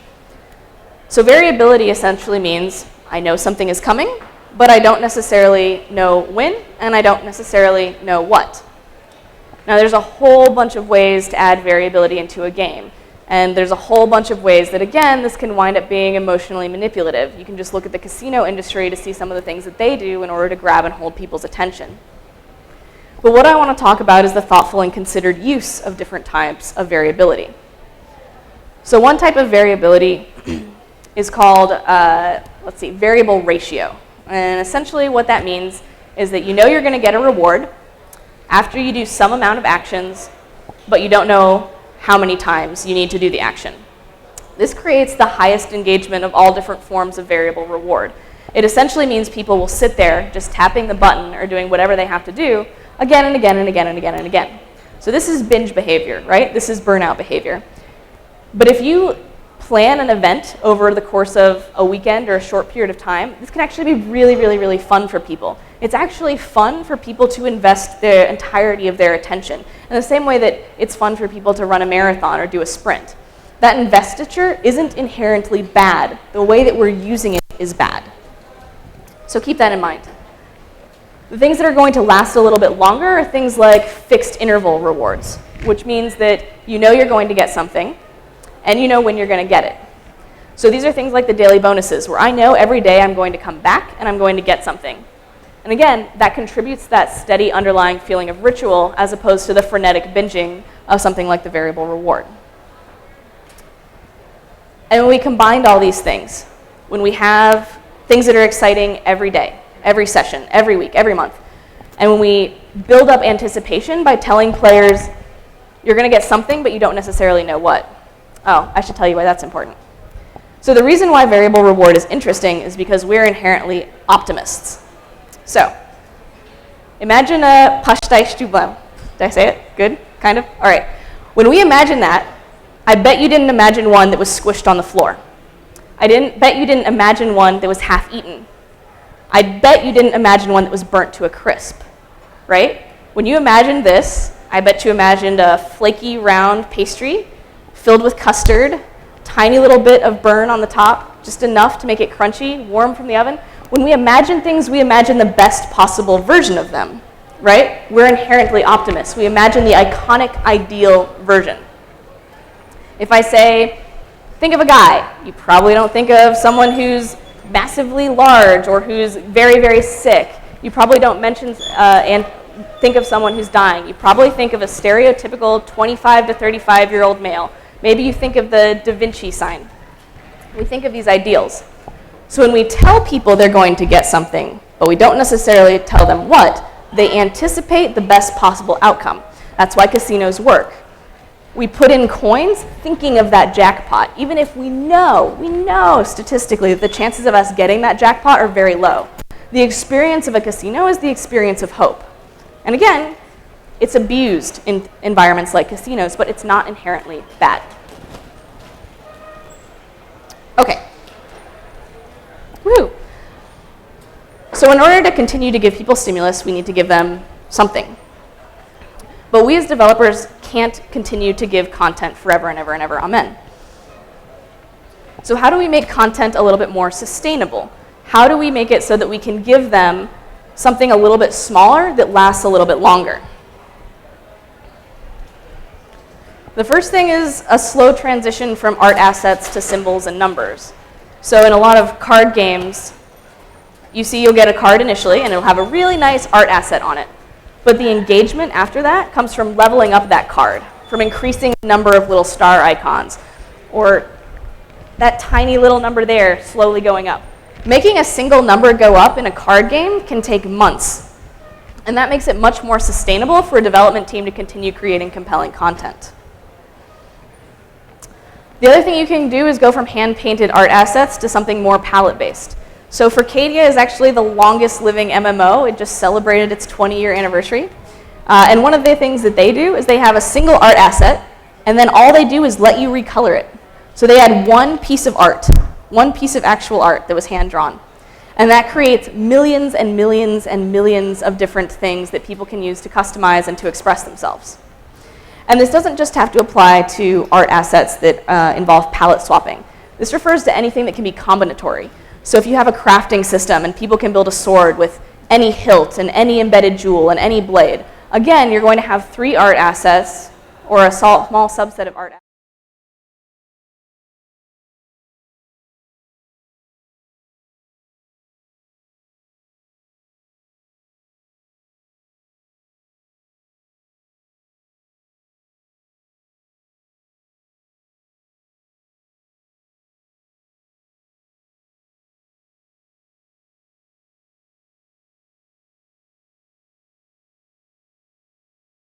A little bit more lore or a little bit more depth, or they have invested interests that they put away last year that they can now bring out and benefit from. Again, Fallen London does an incredible job of this. When we think about puzzles, you have beautiful games that are handcrafted, things like Fez or The Witness or some of the old Zelda games, but those aren't designed to last, right? Those are designed for one-time consumption. We play them and we're done. When you start moving over to algorithmic puzzles, something as simple as Minesweeper, the number of people that play Minesweeper continues to boggle my mind. Like, people have just had this on their computers and they just play it and they play it and they play it. EA has a whole section of games that tend towards older players called Pogo. And the amount of time these people spend on things like Minesweeper and Solitaire stuns me. It's almost incomprehensible. And then you can go from having developer-driven content to user-generated content. So in Team Fortress 2, you have all of these really cool hats that different people made. And this is a way for people to start entertaining themselves as opposed to you always having to be the source of their entertainment. Right? Mario Maker was essentially an entire game designed around that idea of user-generated content. And it's lasting. And the final thing that you can do to make your content a little bit more sustainable is overall go from this idea of permanent progress to maintenance progress. We're going to talk about that more. So progress is one type of satisfaction. And I think that progress is probably the most compelling type of satisfaction that games can offer.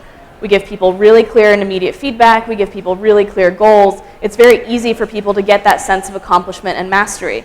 We're really addicted to it. These are my beautiful drawings. When we think about progress, we want to go from this steady upward linear thing to something a little bit more cyclical or curvy, or something that requires more consistent interaction. We're really used to permanent progress. We're used to leveling up and never going backwards. We're used to unlocking an area and always having it available. And we're used to earning a skill and never having to worry about it fading. But again, if we want to increase the long-term sustainability and fight back against that adaptation, we want to start having people continue to engage to keep up the progress that they've earned. So I'm going to talk about different maintenance mechanics. So decay is the most basic one. So decay just means that you have some stat, something that goes down over time. And again, this can feel pretty bad, but the principles of verisimilitude and context that we talked about earlier apply here. So in Neopets, you have to feed your pets. And that makes sense in the real world. Of course you would need to feed something to keep it alive. So it doesn't feel as bad as it could. Then there's durability. So durability is a type of decay that's user-driven instead of time-driven. This is exciting because people have more control over it because it comes as a result of their own actions. We see this a lot in games that have tools that wear down over time, like in Minecraft.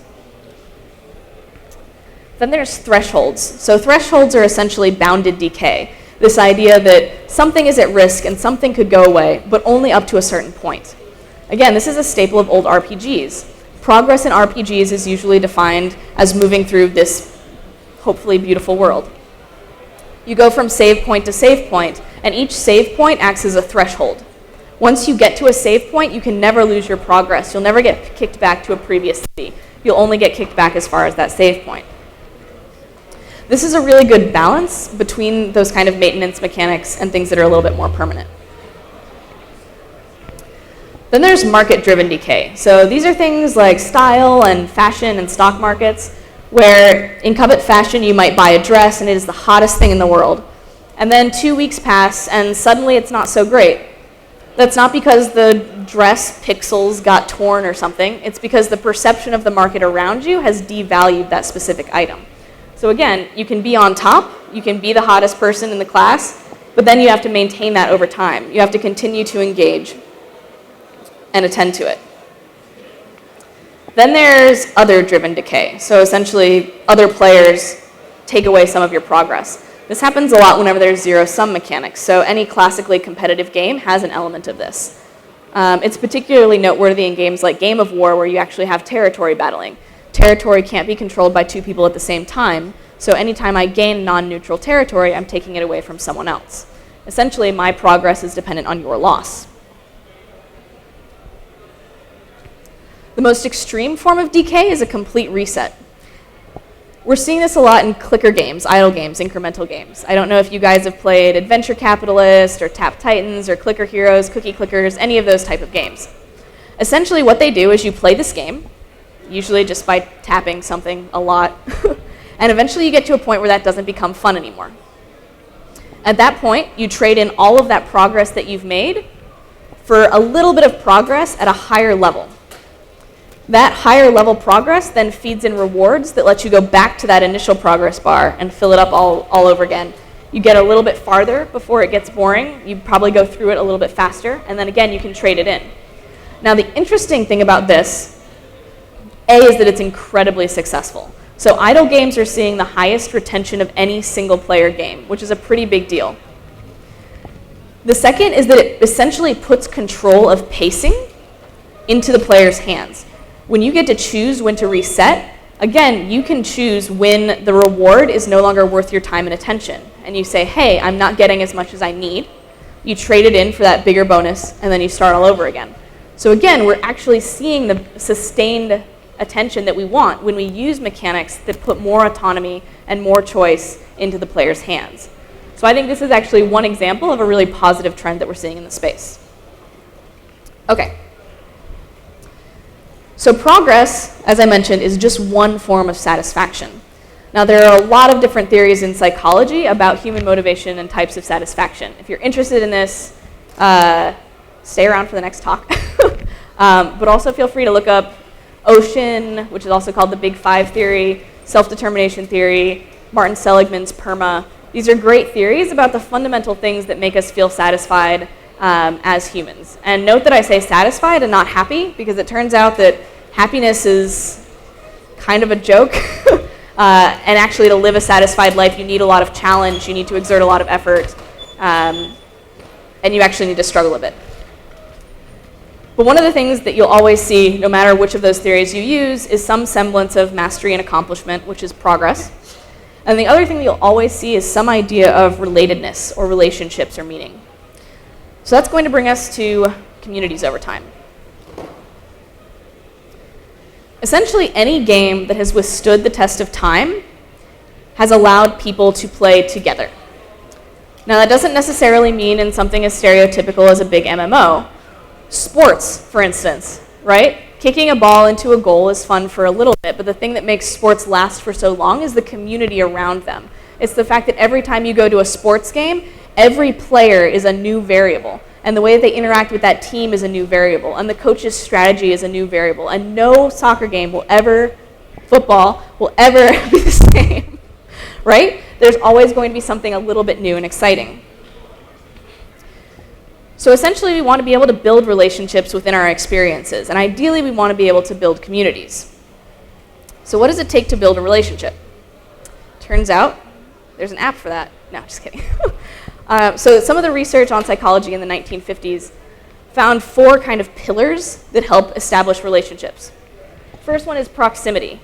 So with proximity, you need to be around people frequently. And the same people. So if you have a giant user base, it doesn't help if you just randomly run into any of those 8 million people, right? Ideally, you want to have a sharded environment where people are seeing the same faces again and again and again, or the same icons, or the same avatars. Because when we start recognizing people, that builds up an inherent affinity that we have. We start trusting them more just because we've seen them and they're a little bit more familiar. The next one is similarity. So essentially, when we see someone who shares some element with us, again, that builds up our affinity. So you want to be able to have ways of surfacing different expressive elements of a player. This is as simple as, like, in Pokemon, we have Valor, we have Mystic. Just seeing that someone else is on your team, you have that instant connection, right? You have that idea of, oh yeah, we're in this together. In the same way that you have little icons on your avatars or badges that say where you've been or what you've accomplished. This is why in WoW, certain armor sets are like walking billboards that tell you this person is amazing, or alternatively tell you this person just started. That similarity, again, builds connection and establishes shared value. The next pillar is reciprocity. And reciprocity essentially means I do something for you, you do something for me. I scratch your back, you scratch mine.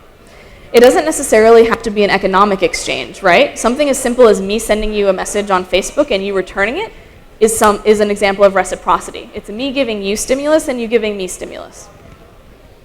And the final part is disclosure. So essentially, in order to build a relationship, you need to have trust. And in order to establish trust, there has to be a way for you to be a little bit vulnerable or take a little bit of risk in relation to this other person. Now, that could be as simple as expressing feelings, right? When we show our feelings, we don't necessarily know how the other person is going to take care of them. So having something like chat inherently enables disclosure. But it can also be something like going on a raid with someone. If they're your healer and they don't do a very good job, then maybe they're not the best person for you. This allows you to kind of make those judgments and evaluations. But I mentioned communicating, right? And that's this underlying principle. A lot of these things are really, really hard to do if there's not a way for players to engage in rich communication. And it doesn't matter what kind of communication that takes. It could be private messages, message boards, chat rooms, voiceover. The idea is that the more robust it can be in your experience, the less players will have to rely on outside tools, right? If they have chat in your game, they don't have to go to whatever their favorite chat service is in order to engage. While this can save money in the short term, it essentially limits the extent to which your experience is going to become a destination place for people to just hang out. And that hanging out part is actually really important. If people are only in your experience while they're actively engaged in accomplishing something, they're not going to have that kind of downtime to bond with people. Okay, so let's say we have communication. Then we can start to look at other signs of societies and communities. And interestingly enough, they look a lot like our real world, right?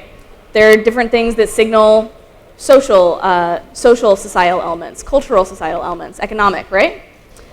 And the cool thing about these is that a lot of these happen with very simple mechanics. We as humans naturally create societies. It's what we do.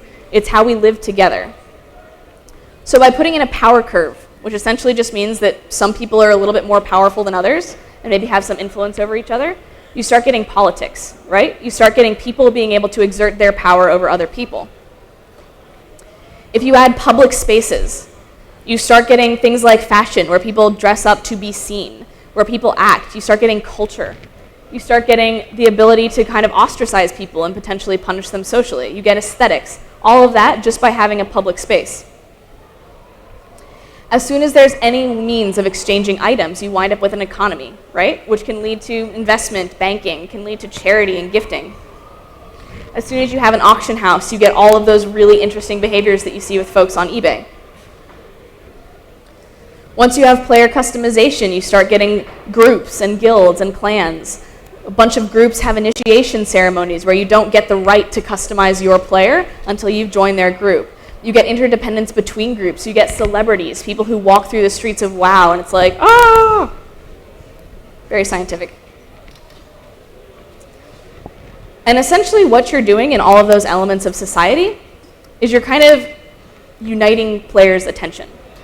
So when I look at this guild, all they've really done is worn the same tabard, right? And it's black, and it's got some yellow pixels on the front. But those aren't just yellow pixels to the people in this guild. To the people in that guild, those yellow pixels signify a set of rules. They signify a set of shared accomplishments. They signify a bond of trust and friendship.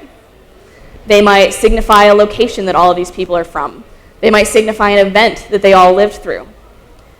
And what that is non-physical value, right? So attention is mental value. And when we invest it in something, that's what meaning is.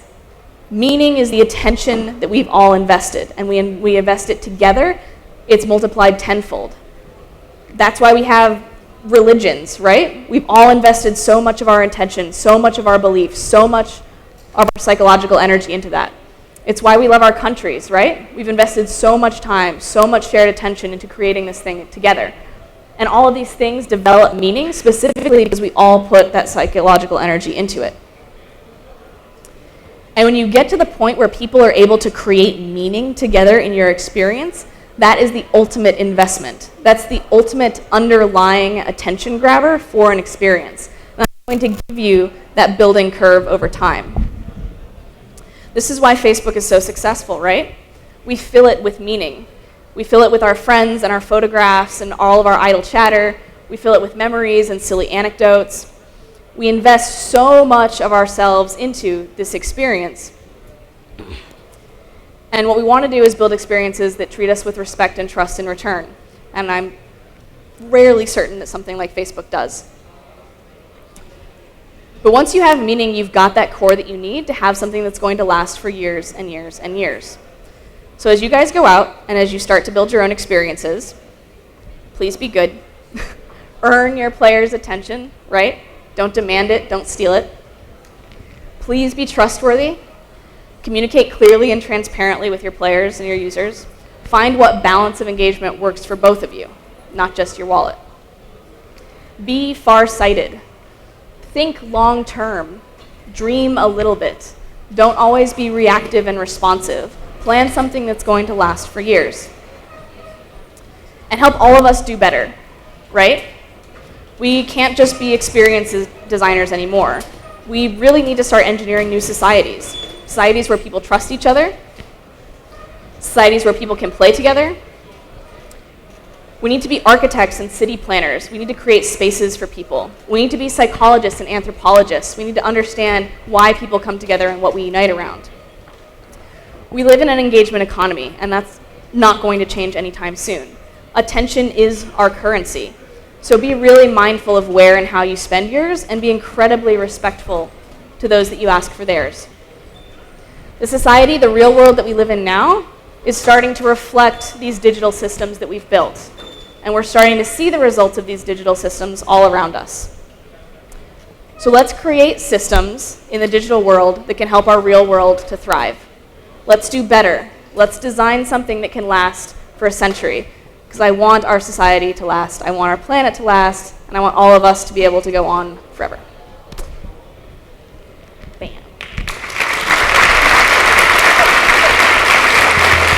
All right, guys. Do we have any questions? Any questions for Chelsea? Hey. No? Yes? Just a second. All right. Can you stand up, please, while we ask? Hey, so I have a particular question. So the previous trend of old games was that some games would be naturally difficult or very punishing, as like you would lose completely a character or whatever. What is your opinion that nowadays that trend isn't so present? It's still present with games like Dark Souls, but not as much as it was before. Definitely. So I think before, games were catering to a very small audience, and that as games started catering to a broader set of motivations, we saw games that didn't focus so much around punishment and around competition. I think that that worried a lot of folks, but the broad trend that I see is that those games that are hyper-competitive and very high risk still exist. Like you mentioned Dark Souls, I think that's a brilliant example. If we look at things like Dwarf Fortress, these incredibly like painful games, right? There's a whole genre now called Massacre, right? Which is dedicated to those kinds of experiences. That still exists, and those people can still find that satisfaction. I think we're just seeing a much broader spectrum of the amount of effort that people are willing to put in to get their enjoyment and satisfaction, I guess. All right. Anyone else? Right here. Hey, you mentioned you like choices or episodes, I'm not sure which one. Yes. What's your thoughts, through the lenses of relationships maybe, on games that completely ransom the content behind a time wall? So behind a timer or behind premium currency? A timer. So I think that that's a part of pacing. I actually love that idea that I get to that cliffhanger and I'm like, no! And I have to wait 3 more hours before I can read it. One of the things that I didn't mention is that there's been studies done on people who take pictures of their food before they eat it. And the people who take pictures of their food before they eat it tend to actually enjoy that food a little bit more. And that's that anticipation element, right? And I think one of the things that we lost as Netflix moved to kind of the binge pattern of content consumption was that opportunity to actually savor what we just had and process it and anticipate the next thing, right? If you think about weekly TV shows, like think about the following that Lost had, right, when Lost came out. People would talk about that and talk about that and talk about that. And now when Stranger Things came out, we had, what, maybe 2 months where Stranger Things was like the cool thing. Lost did that for years, right? And I think the passion that people got out of putting that investment into it, sorry, yeah. I actually really like that. So I don't have a gut negative reaction to people delaying over time, because time passes, time helps you kind of pace yourself. It's the premium content only options that I have mixed feelings about. Right. That guy.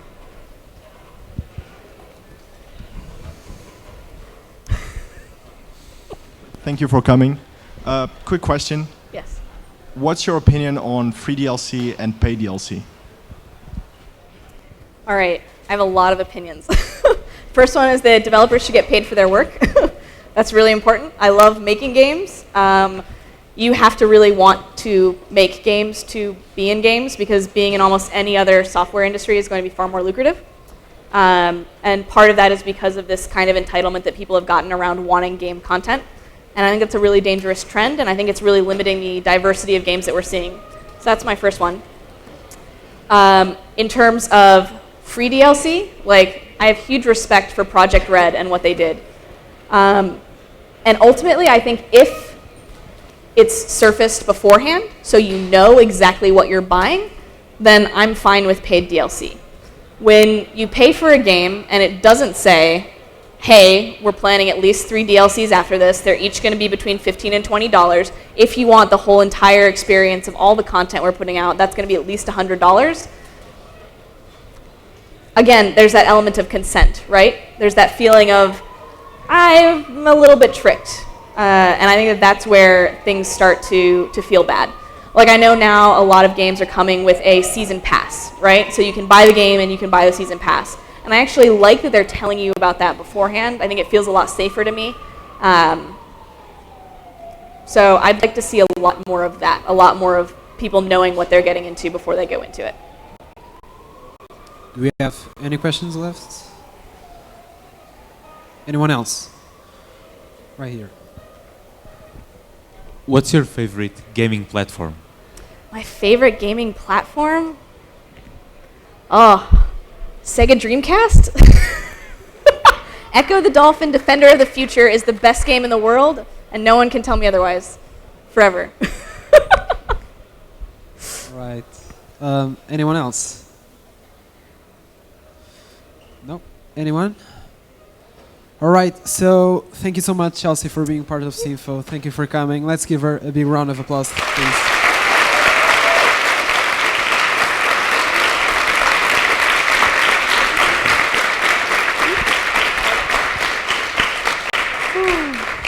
If you're staying for Mike's presentation, you should remain seated because we'll hand out the QR codes. So thank you and see you soon.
All right, guys, how are you feeling? I can hear you. How are you feeling? Are you excited? Yeah! Nice. Any Portal 2 fans here? Come on, guy. Okay. All right. So you should be excited. Unfortunately, it's the last talk of the day, but we couldn't end things better than with the incredible Mike Ambinder. He's been in Valve for the last 9 years, and yeah, he's an experimental psychologist at Valve, and I'm gonna let you know about all his amazing work. Let's give it up for Mike Ambinder.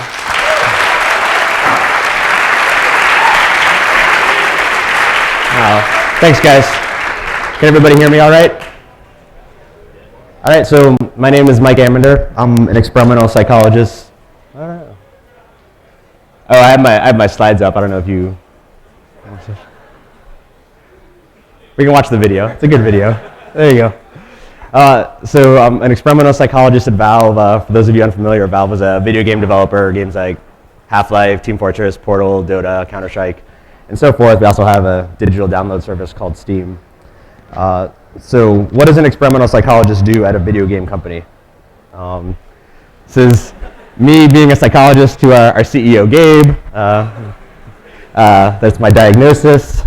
That's not actually what I do. I'm not a clinical psychologist. I'm an experimental psychologist, and what that means is essentially I'm applying knowledge and methodologies from psychology to game design. There's a whole bunch of research in human behavior about like what are the influences on behavior, what are the things that people do, and why do they do them, and so try and take that knowledge and apply it to questions of interest in game design. And so really quickly, just so we all kind of have a shared understanding of what I mean, so again, psychology studies human behavior and its influences, and what we're looking for is regularity or patterns in that behavior. And then on the game design side, this is my definition of game design. Everybody has their own, but just so you kind of understand where I'm coming from, I'm talking about a series of constraints and choices and systems that are presented to a player that hopefully induce some kind of behavior or response. And then the talk is going to be about what happens when you take a field that studies human behavior and applies it to a field that's trying to elicit certain behaviors, and you see what you can do. So a quick summary of the talk. I have, I guess, 7 different topics I'm going to go through. So talk about attention and essentially failings of attention. Talk about how preference or opinion is constructed. We're not as independently motivated to create our own preferences or likes as we think we are. Talk about some cognitive biases. Talk about a phenomenon known as choice blindness and how that can impact the data we get from players. Talk about reducing online toxicity through a psychological manipulation. Talk a little bit about giving players agency, and then ending with a quick discussion of motivation and how to get people to actually intrinsically enjoy the things that we create. So attention and its failings. The point that I want to make here is that we actually attend to far less of the world than we think we do. So if you hold out your thumb at arm's length, the width of your thumb, that's what you're attending to in the world. Like that's the focus of your attention, that's it. Everything else that's happening around that, our brain is filling in.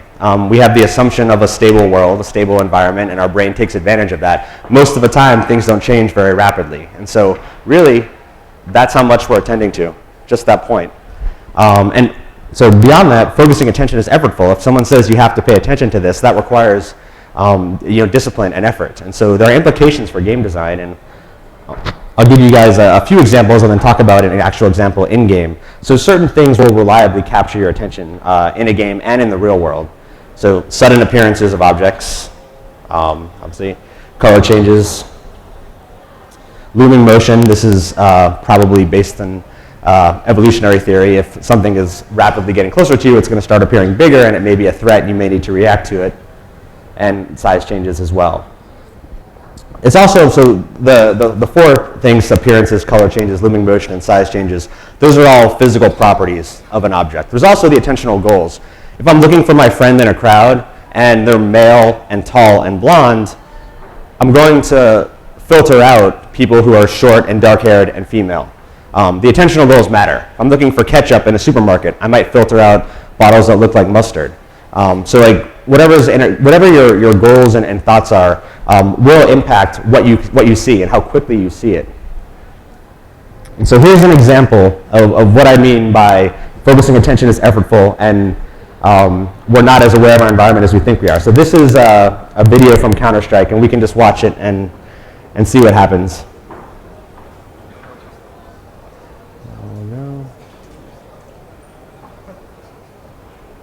So there should be sound. There, look, left, There we go. left, there, left, there. You have to the right, mate. Flower pot. Behind you, he's there. Down. Behind you, there. Oh my God, he's there, dude. He's there. Look, idiot. Oh my God, oh my God! You're such a idiot, you are! Oh my God! Oh my God!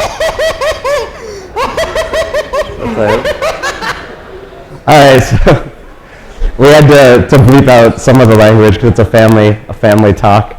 But so I'm not sure if you guys noticed it, but right as that player came around the corner, the enemy player was hiding in plain sight in the center of the screen, just kind of crouched down, but was hiding, and he did not see him. Like his teammates saw him.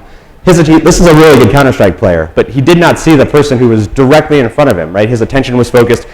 Normally, players do not hide in the center of the screen, so he wasn't expecting. Like he was looking at all like the usual places. Like he was a good Counter-Strike player. He was like, checking the walls, looking at all the usual hiding spots, but he didn't see the guy directly in front of him, right? His attention was focused elsewhere, and so you can miss incredibly salient things. And so as game designers, very salient objects can be hidden in plain sight, especially if attention is focused elsewhere. And you can use the physical properties of a stimulus I was talking about earlier, or changing the attentional goals to focus attention elsewhere, and then you can hide very salient objects in plain sight.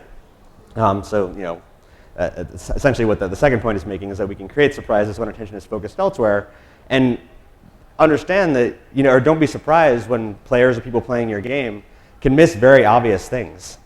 And this happens in the real world all the time too, right? If someone, you're driving a car, you might miss something because your attention is focused elsewhere. This is one reason why talking on your cell phone while driving is pretty bad. It's just because we don't have the attentional resources to focus on everything in our environment. This is an example in a game, but it happens in the real world too.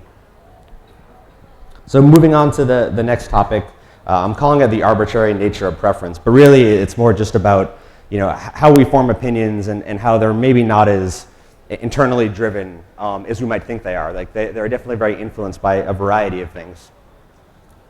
So the question that I'm already going to answer is if it's arbitrary or deliberate, and I'm going to make the case that it's somewhat arbitrary. And so like for game designers, we have questions about why would players choose to favor a particular game over another, or a particular strategy in a game, or a character, or a weapon, or a level mode, or a game mode, sorry. How do people, players, at least in our games, and people in general, form opinions and preferences? So I'll walk you through one example of how this might go. So this is a bunch of heroes in Dota, one of our games. You can see that if you're unfamiliar with Dota, it's a game where there's 2 teams of 5 who are going against each other. Each team can pick any of these heroes. And so what you might do is say, okay, I'm going to ask you, rank your favorite heroes. And you might give me this ranking. Like these Anti-Mage might be first, Windranger is down there, you have Pudge, and so forth. So you might say, okay, these are the best heroes in Dota. This is your ranking. What we could also do is say, rank your heroes again, but just so you know, here's a list of what everybody else thinks. So here we have millions of Dota players. We asked them, these are their favorite heroes. We said, okay, just so you know, you still rank your heroes, you can still do this, but just so you know, here's what everybody else thinks. What happens in situations like this, where you get information about what other people are thinking, is your rankings change. Right? Just because you have information about what other people think. Your opinions, essentially, your preferences will change. And I think this is like a really profound thought about how we create opinions and preferences. Right? It's not something that is just reliant upon what we think. We're taking cues from our environment, and if we give you a very explicit cue, other people think differently, you're going to react to that. And you might not think that you will, but you will. And so as game designers, we do this kind of thing a lot, where we give players cues and information that we may not be aware is actually explicitly affecting their preferences. So like the top picture here is our tutorial mode in Dota, and you can see, we have Dragon Knight, and I can't read that one, Shadow Shaman, and so forth. And so we're giving you heroes to start with, and that might impact your preferences. Looking at heroes that professional players are playing might impact your preferences. The third picture is a map, or the map selection screen in Counter-Strike, and what we put in the upper left-hand corner might become the most popular map, not because it's better, but just because that's what you're going to look at first, because that's the organization that we as designers have chosen. So the implications here, the first point, social proof will anchor preference, but how you display or convey information to players is going to impact what they choose.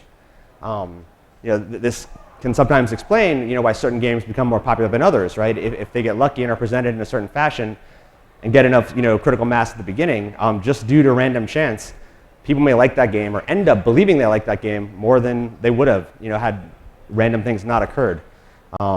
Players will choose default options, right? Like we're always looking for cues in our environment to make decisions. There's too much information out there for us to, I guess, rationally or analytically process everything. So we're always looking for shortcuts. Like that's what our brain does. And the way you design, an interface or present information to players is going to impact what they think and how they think it.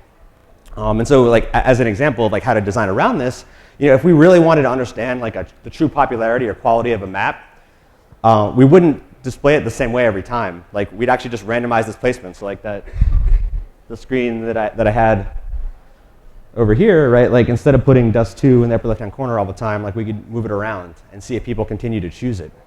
There are consequences to that. There are downsides because people have expectations about where maps are, and there's a cost if we move it around. But if we truly wanted to know, that's what we would have to do. Okay, so move on to the next topic. Cognitive biases, and the way I like to present this one is that we're not as smart or as rational as we think we are. We're very smart. We can do lots of amazing things, but again, there's far too much going on in the world for us to deliberately analyze or walk through every ramification or facet of a problem. And so we are taking shortcuts. Our brain is taking shortcuts. It's a pattern matcher. It's looking for patterns, and it's trying to do things as efficiently as it can. And so there are predictable heuristics we use that lead to biases in thinking. So not everything, and these things will not always reach conscious awareness. You will not always be aware of everything that impacts your decision making. So if these biases exist, then maybe we as game designers can use these biases to make better game design decisions, or at least more informed decisions. So I'm going to talk briefly about two biases, and then I'll give you a brief list of a couple more that I find interesting. But okay, so we'll just start with anchoring. So every decision you make is essentially a comparative decision. You're not deciding to do things in a vacuum. Like, how do I spend my time? You're comparing options. You're comparing what I could do with my time or with my money, and with something else. And so when we're making decisions, what can happen, or what usually happens, is that we anchor to an initial piece of information. And the interesting thing here is that whatever information we're using as our basis of comparison doesn't have to be related to our decision. So let me give you an example. And so this is something I actually did before I started putting this talk together. So I went around at Valve and asked a bunch of people, I'm like, give me the last 2 digits of your social security number. If you're unfamiliar, social security number is like a taxpayer ID. Every grown-up adult in the United States has a unique one. It's a 9-digit number. Everybody has their own. So I said, okay, give me the last 2 digits of your social security number. So it'll be a number between, from 00 to 99. Then I just divided the responses into 2 groups, just randomly. I didn't tell them. I was like, just give me the last 2 digits of your social security number. And then, after I did that, I was like, okay, group 1 are 0 to 49. Group 2 is 50 to 99. Then I asked them, how many heroes are there in Dota? I didn't ask anybody on the Dota team, but I asked people who at Valve who weren't working on Dota, how many heroes are there in Dota? So there should be no difference in theory between the 2 groups, right? Like, I'm just asking what your social security number is, and I'm asking you to make an estimation. I'm saying, okay, you said 33, now tell me how many heroes in Dota. Or you said 72, now tell me how many heroes are in Dota. So what happened was that group 1 estimated 100 on average. Group 2 estimated 115. Right? Like, there should be no difference. These numbers should be identical. I asked like 70 people. There should be no difference. The only difference between the two groups was the last number they had said, which was the number between 0 and 99. And the people who had said lower numbers guessed lower. People who had said higher numbers guessed higher. The actual answer at the time, anyway, was 112, if you're curious. But so this is an example of anchoring. We are always making decisions comparatively, and we can anchor to things that are seemingly or actually unrelated to the question we're trying to answer.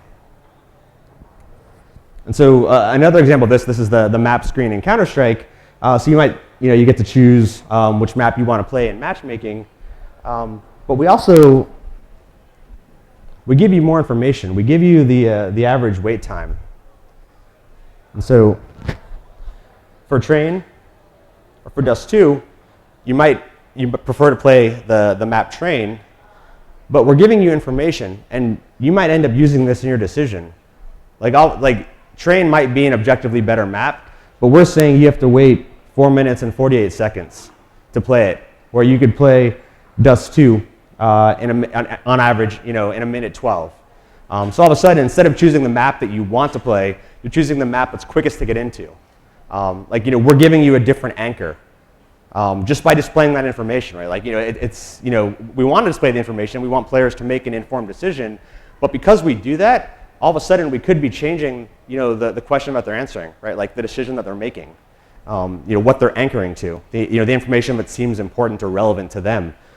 So, we want to display the information. We want to give them, let them know how long it might take to get into a match, but we have to be aware that there are consequences to that choice. So that was anchoring. The other bias I want to talk about is framing. And so here, what I'm referring to is that how you present a choice can, again, affect the response that you'll get. So the one important finding from psychology and behavioral economics is that people tend to be averse to losses. We want to avoid losses. Loss aversion is the technical term. And we're oriented to gains. We like to seek out gains. It's obvious and perhaps non-controversial, but it can have important ramifications for gameplay and for things outside. So let me give an example. When World of Warcraft, WoW, was first developed, the developers didn't want people to play the game for too long. They wanted to encourage people to take breaks. So what they did was they said, okay, you can play for a few hours, and during basic playtime, regular playtime, we'll give you 100% XP gain. XP is just acquiring. Essentially, it's well, if you're not familiar, well, I assume everyone's familiar with XP, but if not, it's just a reward you get for doing actions in game that can give you the opportunity to level up and advance your character. And so what they said was, okay, play for a few hours and you get basic XP gain, 100% XP gain. It might be 1,000 XP per hour. And then after, say 3 hours, I'm making up the timeline, but the point is the same. We're going to give you reduced XP. So we're going to cut it down to 50%. So you might only gain 500 XP per hour. You can still play, but you're not getting as much XP. So this was their way of incentivizing people or encouraging people not to play too often. Players hated that. So Blizzard rescaled things. They said, okay, basic playtime, we're going to give you double XP, 200% XP. You'll notice that it's still 1,000 XP per hour. You didn't gain any more XP. We're just calling it, or they were just calling it, 200%. After 3 hours, or whatever it was, in the reduced playtime, you're back down to 100% XP, which again is 500 XP per hour. They didn't change the actual magnitude at all. All they did was take what used to be a loss, going down from 100% to 50%, and turned it into, essentially, you get a gain for 3 hours, 200% down to 100%. So this is framing, right? Like again, the actual magnitude, the actual number of experience points that you earned did not change, but how they presented it to you did. And so, this is an example of how taking advantage of a cognitive bias can make your players happier. Okay, so yeah, players like the second approach way better. So there are a few more biases. Well, I'll go through them just because I think some of them are interesting. So like the recency bias, what most immediately happened tends to have an impact on your overall estimation of things. So if, for example, this is the last talk at Sinfo of the day, your estimation of your day at Sinfo might be dependent upon how good this talk is. So I'm going to do my best for you guys. The confirmation bias is we tend to seek out information that confirms a previously held opinion and ignore or avoid information that might disconfirm it. The false consensus effect is we tend to think that people are more likely to agree with us than they actually are. Hindsight bias is that things seem more likely in hindsight than they actually were. The endowment effect is kind of cool.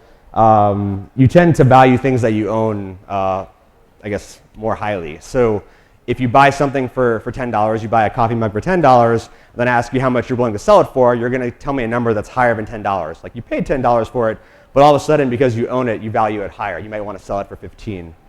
The mere exposure effect is simply the finding that the more you are exposed to a stimulus, anything, the more favorably you tend to view it. So this is an argument for marketing. If you see, a Coke can a bunch of times, just on average, you're going to view it higher than something you haven't seen as much. So it's a basic argument for marketing. The bias blind spot is the notion that other people are more susceptible to these cognitive biases than you are. Probably, we might all think that. And then the peak end rule is also kind of a cool one, is that when we are trying to estimate the quality of an experience, we don't, so if you're seeing a movie and someone asks you if it was good, you're probably not going to think back across the entire movie and say, oh yeah, on average, this is how I felt. What you're going to do is think about how you felt at the peak of the experience, the best part of the movie, and how you felt at the end, and take essentially an average of those two time periods, and that's how you're going to estimate the quality of your experience. And so for games, this is an argument that the end of the game is actually pretty important, because you could have a great game all the way up until the end. If you have a bad ending, because of I guess this notion or this finding, people might view the game poorly if the ending doesn't deliver. So, I mean, we're kind of walking through the implications here, but decisions can obviously be influenced and shaped in predictable and sometimes unpredictable ways. And just reviewing the two main biases I talked about is understand the anchor for whatever decision you're asking people to do, and understand the reference frame, how you present a question or a trade-off matters. People are averse to losses and I guess positively oriented towards gains. And so, maybe this is the most important piece of advice I can give you right now. If you're ever in a negotiation, say the number you want first. That's what people are going to anchor to.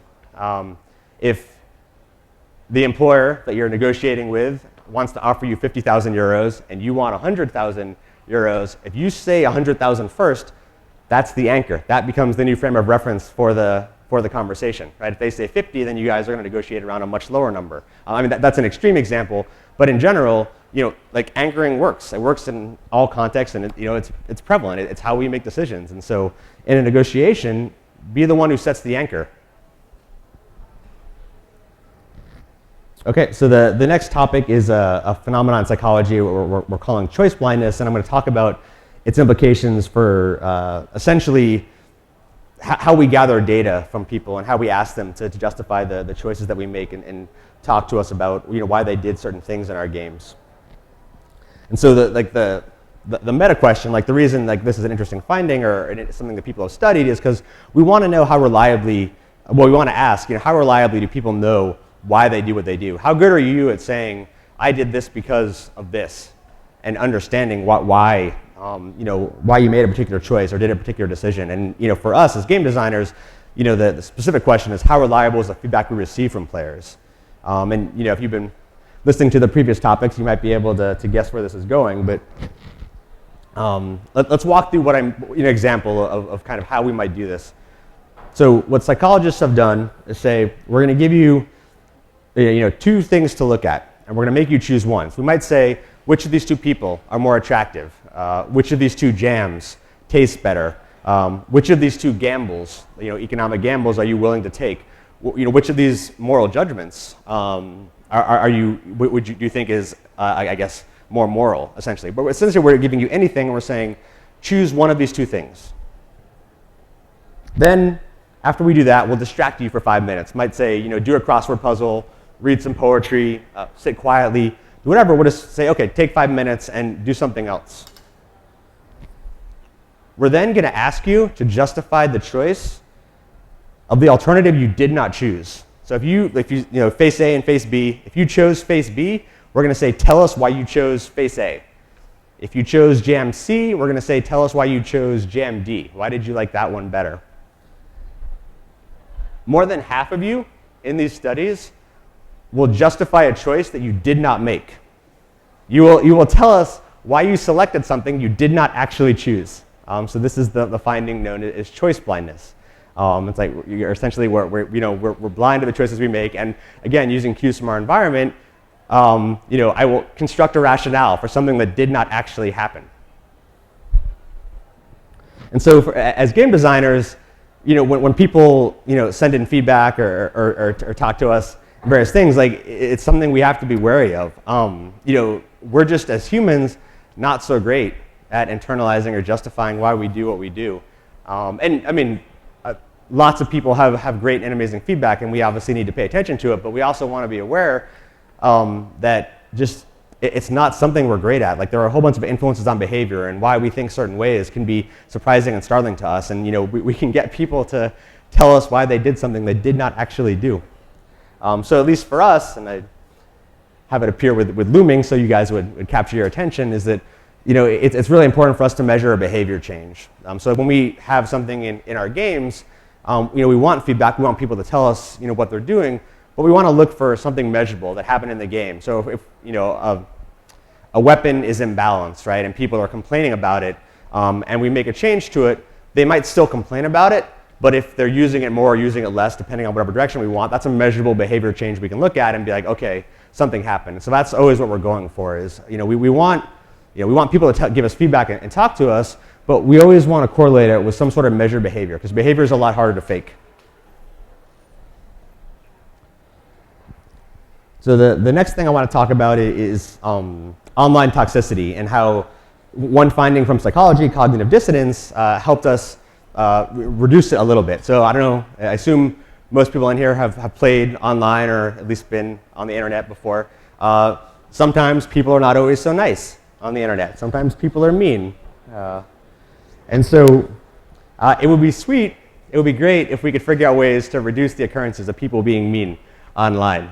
So, okay, so that's the setup. So now let's talk about cognitive dissonance. And so to define that really quickly for you guys, the notion is that when thoughts and behaviors are inconsistent or opposing, discomfort arises. So as an example, say you think of yourself as a charitable person. If you walk by a homeless person on the street and they're asking for money and you don't give them money for whatever reason, you may experience cognitive dissonance, right? You think of yourself as charitable, but you have a conflicting behavior where you weren't charitable in this instance, and so that can lead to discomfort. And then that can happen across a variety of contexts. And so what happens is that we seek to reduce that discomfort by altering the antagonistic thought or behavior. So you either view yourself as less charitable down the line, or you might take advantage of another charitable opportunity and give more the next time. But you want to do something to reduce that dissonance. And so we can make use of that dissonance to change behavior in our games. So here's an example of a hypothetical conversation in Dota.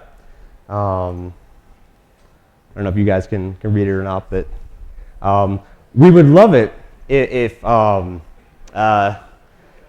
people playing our games were this nice. We're always willing to offer constructive feedback, and didn't get mad when things happen, when bad things happen. This is not how conversations always typically go.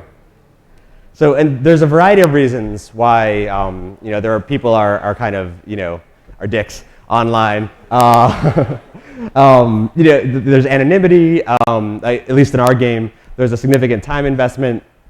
So you feel like, hey, I've spent a lot of time doing this, and if something goes wrong, like you're more invested in the outcome, and that can cause you distress. In Dota, at least, there's many opportunities to latch on to a teammate's mistake. There are lots of decision points, and something could go wrong, and there's a bunch of opportunities where you could be like, hey, that was your mistake, you messed it up, and so forth. There's something known as the Dunning-Kruger effect, which is essentially the notion that incompetent people don't know that they're incompetent. So like we're really just bad estimators of our own skill level. And so as humans, like we're just not great always at saying, yeah, I'm this good on this axis at this activity. And then there are a variety of other stuff we don't need to focus on too much, but really there are a whole bunch of reasons why people are are essentially more negative online than they are in real life, and then why they're more negative in Dota, perhaps, than they are in real life. So one thing we do in Dota to help curb this is if somebody is being rude or abusive or whatever, you can click on their name in the scoreboard and a report player dialog comes up and you can tell us what they were doing and it sends us a report. That's great.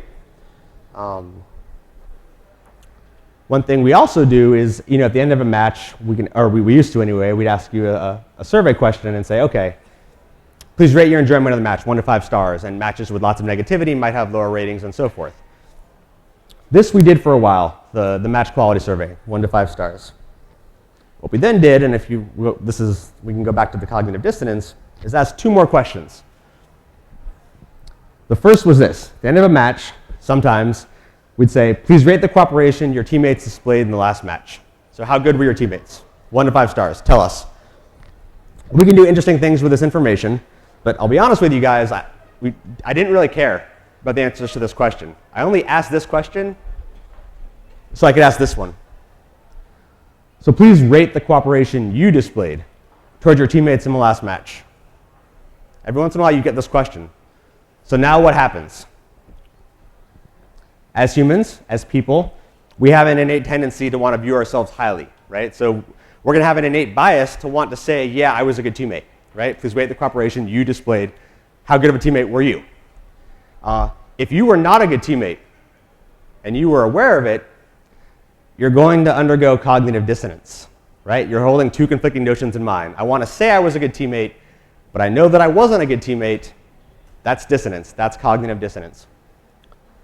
And so what happened, simply by adding these 2 questions at the end of the survey, was those reports, that report dialogue I showed you, we had 137,000 fewer reports per day. That was the only change we made. It's across millions of players and millions of games, just by asking 2 simple survey questions. Induce cognitive dissonance, and you get people to hopefully seek to resolve that dissonance. Right, yeah, so I guess the carry on is that when you're undergoing dissonance, you want to try and change behavior, and so you want to answer that question honestly, and so you tend to rate yourself highly as a teammate and then also change your behavior to be a better teammate. So inducing dissonance can lead to meaningful behavior change. Can be done relatively cheaply. We just had to add a couple surveys and hopefully with subtlety. And as game designers, it's important for us to think about the attitudes we're priming in our players and how we could maybe use that to positively impact behavior. So second to last topic, not going to spend too much time on these last 2, but I think they're kind of interesting. In general, player agency and, human agency, right? As humans, we want to feel like we can exert control in our environment. And so we want our actions to have an impact. And so as game designers, like a question we often ask is, how much agency we're giving to players. And so if you remember the report dialogue, this is again if someone was being rude or abusive in the game, the report comes up, and you click on it. What we also do is if you send a report and we decide that player needs a ban from gameplay or from matchmaking or from communicating, we'll send you this. We'll say, thank you, we've recently taken action. Well, you guys can read, but essentially it's saying somebody you reported was punished by Valve. And so what we're doing here is closing the loop. You performed an action, you reported a player, and there was a consequence. The consequence was that Valve banned this person, right? And so you did an action, there was a consequence, and here is evidence of that consequence. This message that we sent to you. And so it's an example of us giving agency to a player. And as game designers, any opportunity we have to give players the opportunity to impact their environment is really valuable. So small amounts of agency can be just as valuable as large amounts, and even the perception of agency can be just as valuable as actual agency. People want to feel like they can impact their environment. And so if you're playing in Dota and you don't like people being abusive or whatever, we're giving you agency. We're giving you a way to impact your environment and to remove one of those people from the population of people playing the game. Last topic, motivation. And so as game designers, we're always curious about what's driving behavior and how we keep players engaged with our game. And there are a variety of ways you can look at this. We want people to, this is Team Fortress, one of our games, want people to be happy and engaged in playing the game. one thing that we as game designers do a lot is we'll give you rewards for playing the game. So we'll give you items for completing a contract. There are achievements, for performing certain actions. This is an XP bar that will go up as you do certain things, or give you rewards from treasure chests. These are all extrinsically motivated rewards. It's something that you do a behavior and will give you something outside of that behavior as a reward for doing the task. The contrast here is between internally driven motivations and these external rewards. And so if something is internally driven, right, so it comes from within, it's not because we're giving you more XP or we're giving you more items or we're giving you an achievement icon. If it's internally driven, it's going to persist longer and it's going to be you're more difficult to extinguish. So it's going to persist. I guess its behavior is less likely to go away, and you're going to enjoy it more. I guess one way of thinking about it is if your friend likes to sew and you say can you make me a hat? If you don't offer to pay them money, they're going to enjoy it more than if you say I'll give you $50 to sew me a hat. And so again, that's shifting the reward from something that's internally driven to something that is externally driven. And so extrinsic behaviors are very useful in games for shaping behavior, but the problem is that you can risk shifting the motivation for why you play the game. If something is internally driven and then all of a sudden we give you rewards for playing the game, your enjoyment will likely decrease and it's more likely to go away and it's not going to last as long. So the way to get players to be more intrinsically motivated is give them autonomy or agency, and make skill progression apparent. Whatever task we're I guess any task we're participating in, we want to see evidence of improvement over time. We want to see that we're getting better at it. So giving players, evidence that their skill is increasing is really important, and giving them feedback on that performance, saying, yes, you're better, and you can know that you're better because of this. And then also, we are social creatures, so giving people the opportunity to make or induce positive social comparisons. We always want to look good to other people. So any opportunity we as game designers can provide to players to say, hey, here are other people you can compare yourself against where you're going to look good, that helps foster intrinsic motivation. So as game designers, we'd much rather, in a vacuum, of course, try and intrinsically motivate players. We can use extrinsic rewards, to incentivize behavior, but just we have to be aware that motivation may shift. And if we take something that people were doing voluntarily and was internally driven and shift it to a reward-based, I guess, task, people may not enjoy it as much. So there are consequences. So this is the very last slide I have, and so it just kind of, I guess, I think it's a cool illusion, and it's something that kind of hopefully illustrates some of the points I was trying to make in this talk. You have two sets of 4 discs. And so I'm going to ask you guys which set of discs, so the disc on the left and the disc on the right, is darker.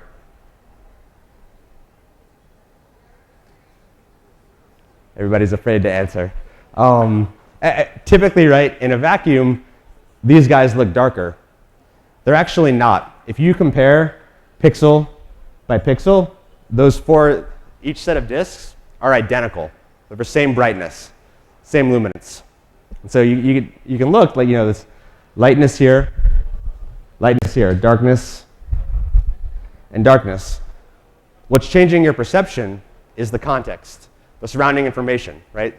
Something you may be unaware of is actively impacting your perception, impacting your decision making, impacting how you evaluate things. And so kind of the through line of the talk was that we're less aware of the influences on our behavior than we think we are, but if we study them as game designers and apply this knowledge, we can hopefully make better games. So that's it. Thank you very much, guys.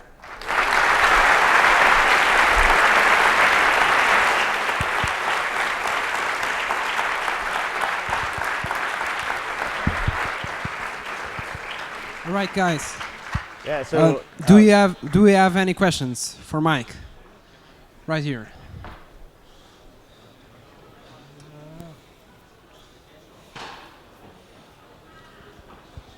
Hello. Hello. Thanks for your question. Thanks for your talk. Sure. My question is, new players. 1 in 10 new players. One of them is a Smurf. And why do Valve and other companies allows Smurfs on games? Oh, sorry, could you repeat it? I didn't quite get that. 1 in 10 players, at least, is a Smurf. And why do Valve allows a Smurf? Because a Smurf player sometimes, or most of the times, knows the game and is toxic for the rest of the players. So if the Valve doesn't allow Smurf, wouldn't it be good to the toxicity problem? Yeah. So the question was, does Valve want to allow Smurfs? So Smurf is when somebody who's a skilled player at a game creates a new account and then beats up essentially on newer players to the game. Yeah. So we would love to get rid of Smurfs. They're hard to detect sometimes. So we essentially have algorithms that try and look for like deviations in behavior. So like if you're a low-ranked Dota player, there are certain things, certain characteristics of your gameplay that you probably won't do. Like your kill to death ratio is going to be within a certain range, and so we look at things like that and try and identify people who are acting as Smurfs as quickly as we can. But it's also really hard because for free-to-play games, people can make accounts, and there's always there's a low barrier to entry, so you can just create a new account, and for a few games anyway, you might be able to beat up on newer players. So yeah, we're in agreement. Like we definitely want to get rid of them. It's just a hard problem to solve. Okay, thanks. Do we have any more questions? Anyone? On the other hands.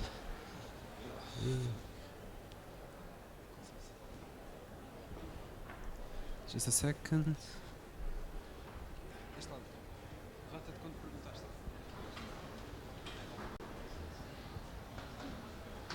Hi there, good Hey, talk. thank you.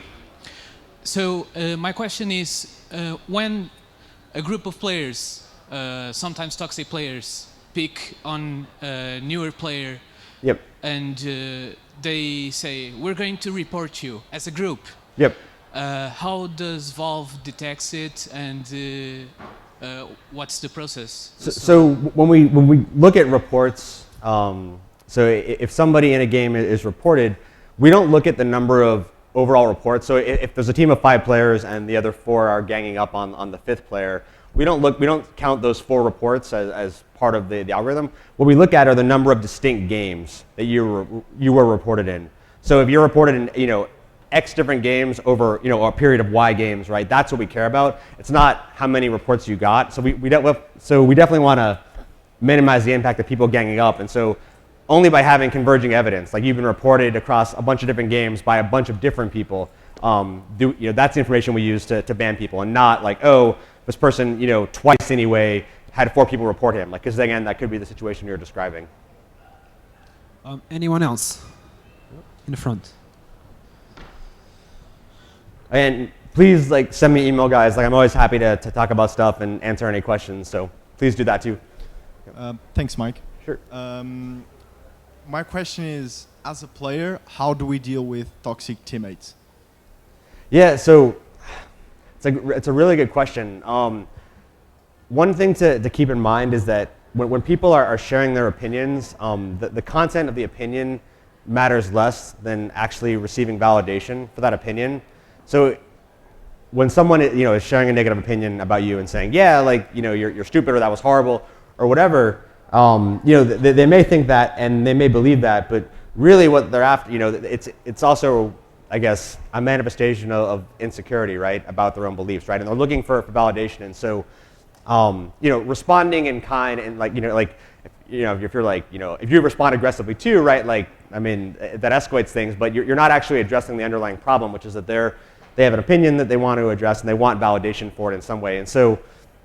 Obviously, ignoring it can be tough sometimes, but really it's even if you don't think it's true, if you're like, yeah, okay, I might have messed up there, or, I messed up, that's what they're looking for, is just something that kind of assuages or eases the angst they're feeling about the game, and so there's not a perfect solution to this, and it's definitely a question that we'd love to work on more, but understanding that the actual content they're expressing is not the main point. And so figuring out ways where you can be like, okay, if you can figure out some way to, I guess, gently agree with them or validate their opinion, that tends to diffuse situations, right? Across all contexts, not just in, people being aggressive in games, but, once you tend to, if early in the game, they get mad at you and you're like, yeah, okay, I messed up there, right? Even if you don't think you did. And I'm not, you don't need to lie and feel uncomfortable about it, but if you're like, okay, yeah, I could have fucked up, like that. I guess now we're cursing.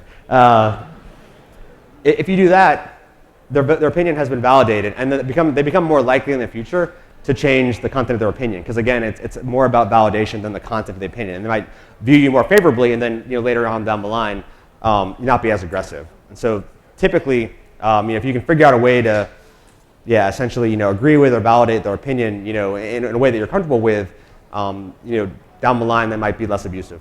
Hopefully. I think we have one more in the front. Anyone else in the front? No, right there. Hi.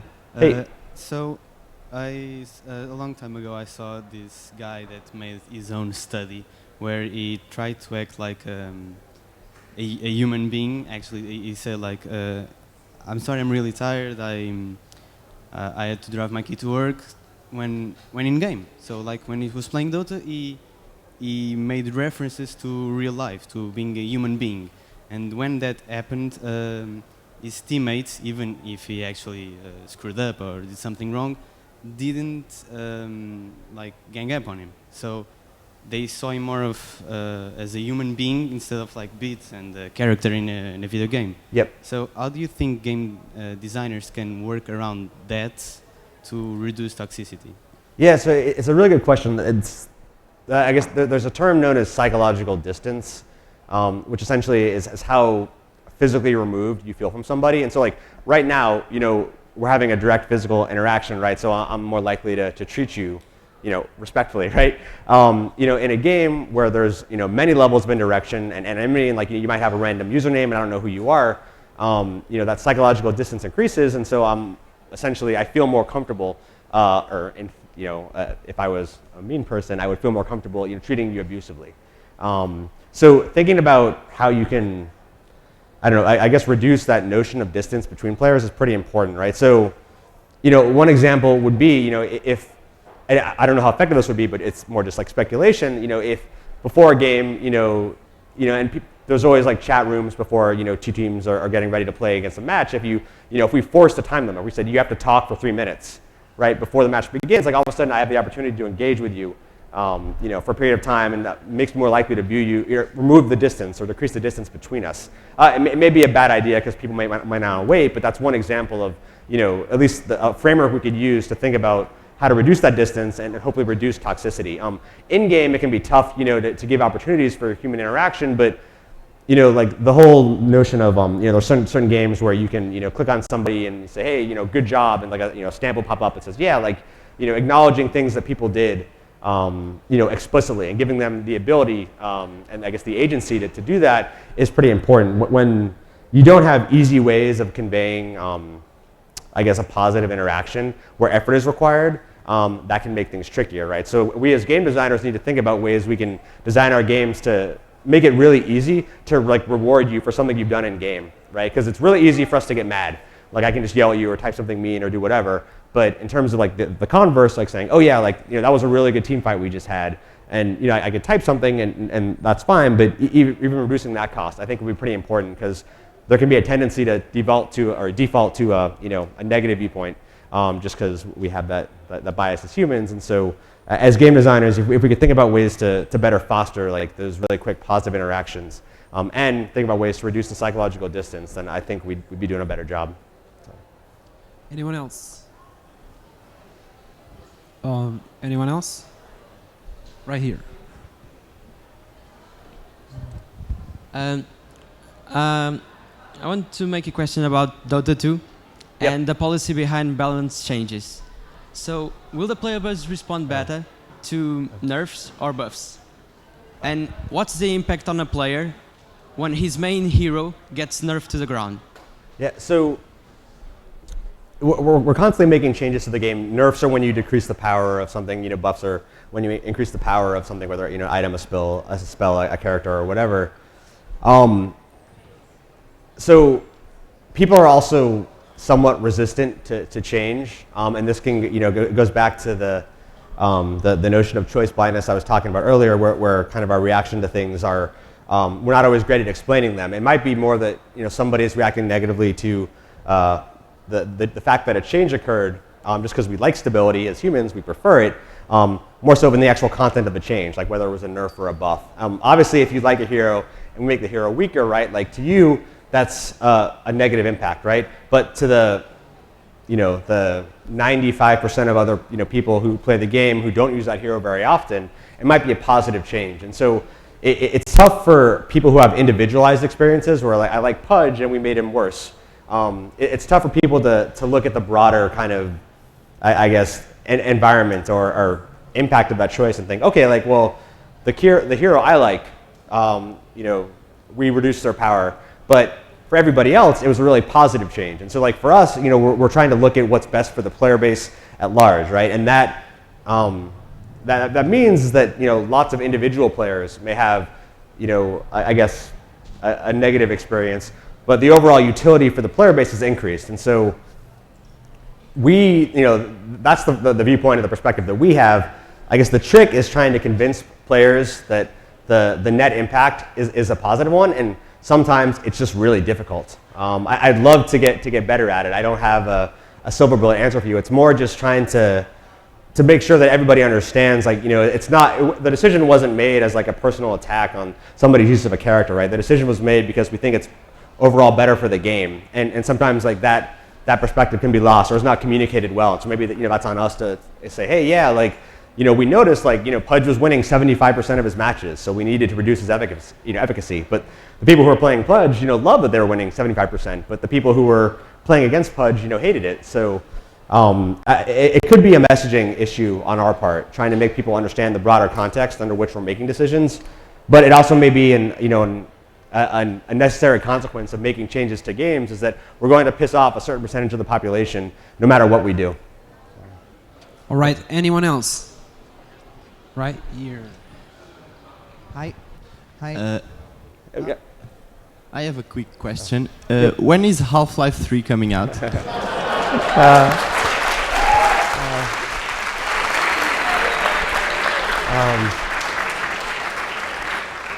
That is a very excellent question.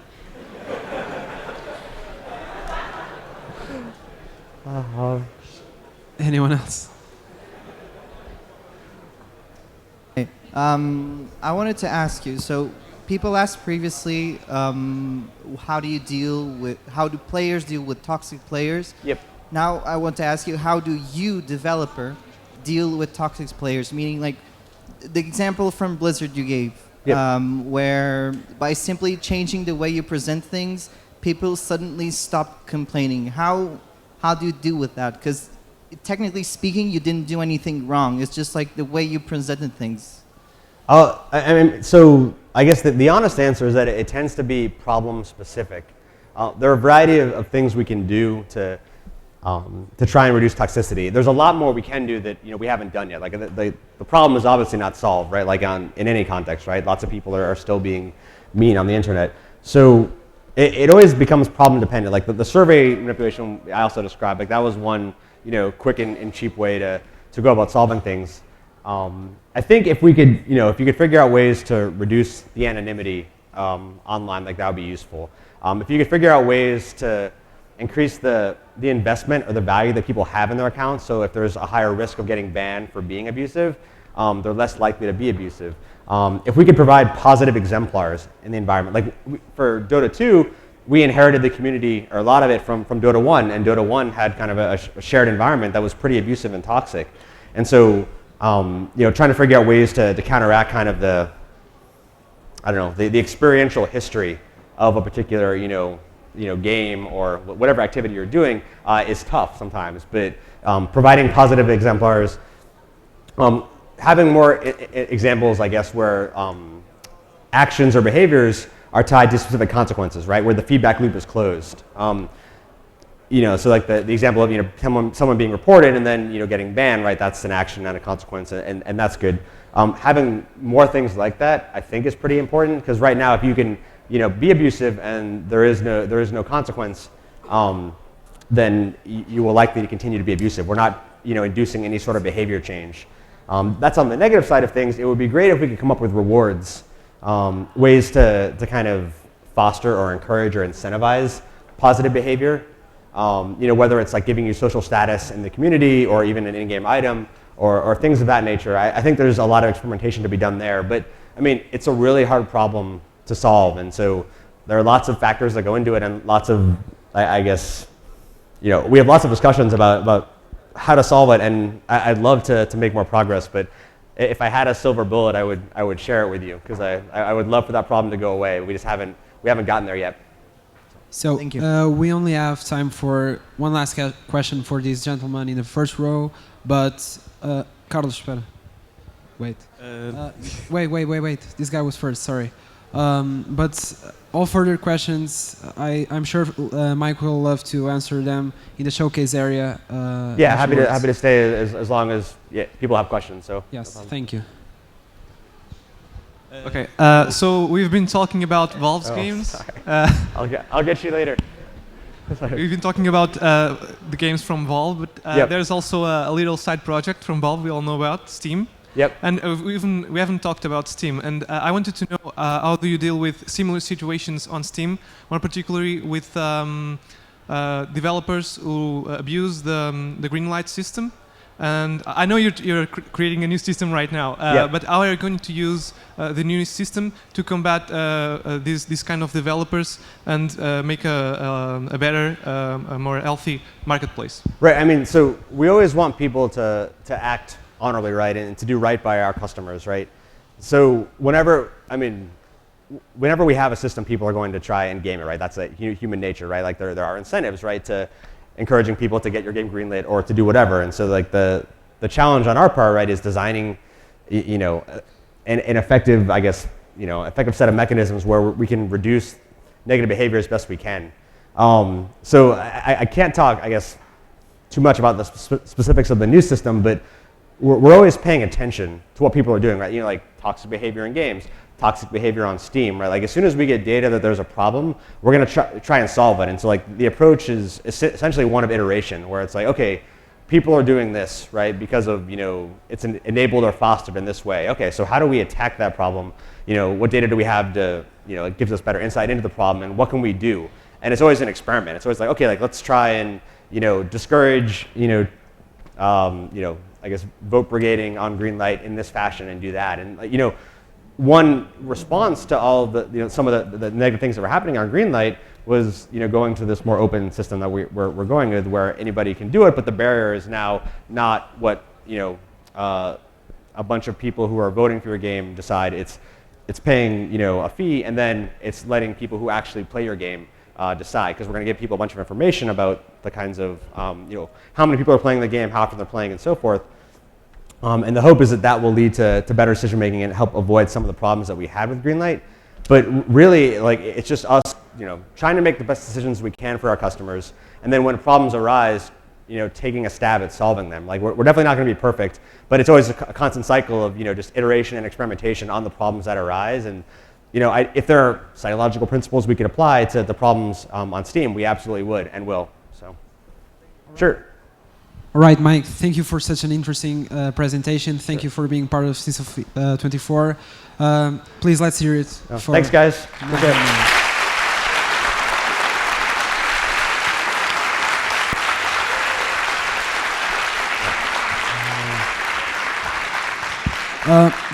Don't leave just yet. I've got a couple of messages for you. So the first one is, as I said before, you should submit your CVs at our site, www.sinfo.org, because if you do that, we'll share them with all the companies that have been part of Sinfo 24, and you'll win the opportunity to win a PlayStation 4. So do it.